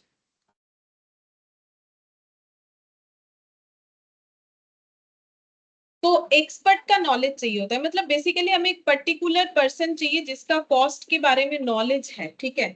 उसी को हम लोग जो है ये काम करवा सकते हैं, उसी को देके तो फिर उनको हायर करना है, तो खर्चा मतलब बेसिकली वो एक्सपेंसिव वाला पॉइंट ही हो गया, ठीक है। तो ऐसे ही कुछ मतलब मेन पॉइंट दिए हुए हैं, तो इसमें से जितना याद रहे उसको थोड़ा सा इलेबोरेट करके लिखा जा सकता है, ठीक है। और इसके बाद last point, scope of cost and management account. Same ही है, ठीक है। स्कोप ऑब्जेक्टिव उतना कुछ चेंजेस होता नहीं है, कुछ पॉइंट्स हम लिख देते हैं, इसको एक्सप्लेन खुद से भी किया जा सकता है। कॉस्ट एसर्टेन, ये तो 1000 बार बोल चुके हैं, ठीक है। कॉस्ट कैलकुलेट करना, कॉस्ट को कैलकुलेट करना जो है कॉस्ट एंड मैनेजमेंट अकाउंटिंग का स्कोप होता है। फिर यहाँ पर लिखेंगे हेल्पफुल इन इंटरनल मैनेजमेंट, वही डिसीजन लेने के लिए मैनेजमेंट को हेल्प करेगी। Formulation of rules and regulation, तो मैनेजमेंट जो है डिसीजन लेती है तो कुछ रूल्स रेगुलेशंस भी बना सकती है, तो उसमें भी हेल्प होगा। Next, proper matching of cost with revenue, ठीक है। रेवेन्यू के साथ कॉस्ट को प्रॉपरली मैच करना। रेवेन्यू मतलब सेल करके कितना आया और उस प्रोडक्ट को सेल करने के लिए हमारा कितना कॉस्ट। जैसे हम लोगों ने एक प्रोडक्ट 100 रुपए का बना के रेडी किया, 120 का बेचा, ठीक है। तो 120 रुपए हो गया रेवेन्यू और 100 रुपए हो गया कॉस्ट। तो हमें क्या करना है, प्रॉपरली मैच करना है कि कितना, जो मतलब ऐसा नहीं होना चाहिए जैसे कि हम लोगों ने 10 रुपए करके 15 प्रोडक्ट बनाए, तो 15 150 रुपए का, ठीक है। इसमें से हम लोगों ने 8 प्रोडक्ट बेच दिया सपोज की 20 रुपीज करके, तो यहाँ पर हो गया 160। लेकिन अभी हमारे पास कितने प्रोडक्ट पड़े हुए हैं, अभी भी हमारे पास जो है 7 प्रोडक्ट पड़े हुए हैं, तो उसका कॉस्ट कितना होगा, ऑब्वियसली 15 रुपीज करके, क्योंकि कॉस्ट तो 15 रुपीज करके था। तो यहाँ पर हो जाएगा 105 आई थिंक, ठीक है। तो ये 5 हो गया 6, 265। तो इधर भी टोटल करके कितना होना चाहिए, 265। तो इधर बैलेंस करके कितना आएगा, ये कुछ आ जा रहा है 11, ये 150 हो गया, ये हो गया 160। तो हम लोगों ने एक एक प्रोडक्ट 5 रुपए प्रॉफिट में बेचा, 8 प्रोडक्ट, तो ये 40 रुपीज होना चाहिए। तो इधर प्रॉफिट जो है 40 आना चाहिए, तो कुछ तो गलत हो रहा है। तो 15 में से 8 प्रोडक्ट बेच दिया, बचा कितना, 8 9 10 11 12 13 14 15, 7 प्रोडक्ट, 7 इंटू 15 105। तो ये हो गया 6 और ये हो गया 265। 265 माइनस 150, 10 रुपए करके। अच्छा ये 10 होगा ना, ये मैंने 15 लिख दिया, ये कॉस्ट लिखना था ना 10 रुपए। तो 70 रुपीज का अभी तक हमारे पास जो है स्टॉक पड़ा हुआ है, तो टोटल कितना हो जाएगा 230। तो यहाँ पर भी अगर टोटल 230 होगा तो यहाँ पर कितना होना चाहिए, यहाँ पर हो जाएगा 40 रुपीज होने से ये 9, नहीं कुछ तो गड़बड़ हो रहा है, 150 रुपए इधर हो गया, 8 प्रोडक्ट 20 रुपए करके। अच्छा प्रॉफिट भी तो ज्यादा हुआ, 10 रुपए का प्रोडक्ट 20 रुपए, ये मैंने नंबर ऑफ प्रोडक्ट लिया है। अच्छा तो फिर यहाँ पर प्रॉफिट हो जाएगा हम लोगों का 8 प्रोडक्ट 10 रुपए करके मतलब 80 रुपीज, तो इधर 80 आना चाहिए, ठीक है। तो 80 आने से 230 हो जाएगा, मतलब बेसिकली कॉस्ट के साथ रेवेन्यू को मैच करना पड़ेगा। तो कॉस्ट कितना है, 15 प्रोडक्ट 10 रुपए, मतलब एक एक प्रोडक्ट 10 रुपए करके, तो 15 प्रोडक्ट 150 रुपए का ये कॉस्ट हो गया। इसको बेच के रेवेन्यू कितना जनरेट हुआ, 160, तो प्रॉफिट कितना हो जाएगा, 80, ठीक है। तो क्योंकि हम लोगों ने 8 ही बेचा है तो प्रॉफिट 80 हुआ, ठीक है। तो ये चीज का ध्यान रखना है, बाकी जो है बच गया वो क्लोजिंग स्टॉक में चला जाएगा। क्लोजिंग स्टॉक कैसे कैलकुलेट होता है, कॉस्ट में कैलकुलेट होता है, ठीक है। वो लिखते वक्त मेरा जो है कॉस्ट और ये मैंने आइडेंटिफाई नहीं किया इसलिए उल्टा ले लिया था। बट कॉस्ट एंड रेवेन्यू का मैचिंग का मतलब यही होता है कि कितने रुपए का प्रोडक्ट जो हम लोगों ने बनाया फिर उसको कितने में बेचा, ठीक है। फिर नेक्स्ट यहाँ पर हो जाएगा एड्स टू मैनेजमेंट, मैनेजमेंट को हेल्प, ठीक है। बाई चांस ऐसे पूछ ले कि स्कोप एंड मैनेजमेंट अकाउंटिंग, तब हम लोग ये बोलेंगे, ठीक है। अच्छा, बस और कुछ हमें नहीं चाहिए, ये हमारा ओवरव्यू जो है ये कंप्लीट हो रहा है, ठीक है। तो इतना काफी है हमारे चैप्टर्स को स्टार्ट करने के लिए। तो नेक्स्ट क्लास में हम लोग जो है, और ये मतलब कंप्लीट हो गया, पढ़ेंगे नहीं ऐसा नहीं है, कंप्लीट हो गया जो भी है। और बाकी अगर किसी को और भी कुछ जानना है तो अपने अपने मैथ्स से भी देखा जा सकता है, बाकी मैंने इंपॉर्टेंट सब करवा दिया है, ठीक है, जो मेनली हमें चाहिए चैप्टर्स को पढ़ने के लिए। नेक्स्ट क्लास में हम लोग जो है मेटेरियल स्टार्ट करेंगे, ठीक है, डायरेक्ट मेटेरियल, मेटेरियल कॉस्टिंग कैसे होता है, क्योंकि इसके बाद हमें सारे मेथड्स पढ़ने, मेटेरियल का कॉस्टिंग कैसे होगा, लेबर का, ओवरहेड का, इसके बाद धीरे धीरे बाकी जो है मेथड्स हमें पढ़ना पड़ेगा। तो पहला चैप्टर होता है मेटेरियल कॉस्टिंग, तो नेक्स्ट क्लास में हम लोग वही स्टार्ट करने वाले, ठीक है। फिर आज हम लोग इतना ही करते हैं।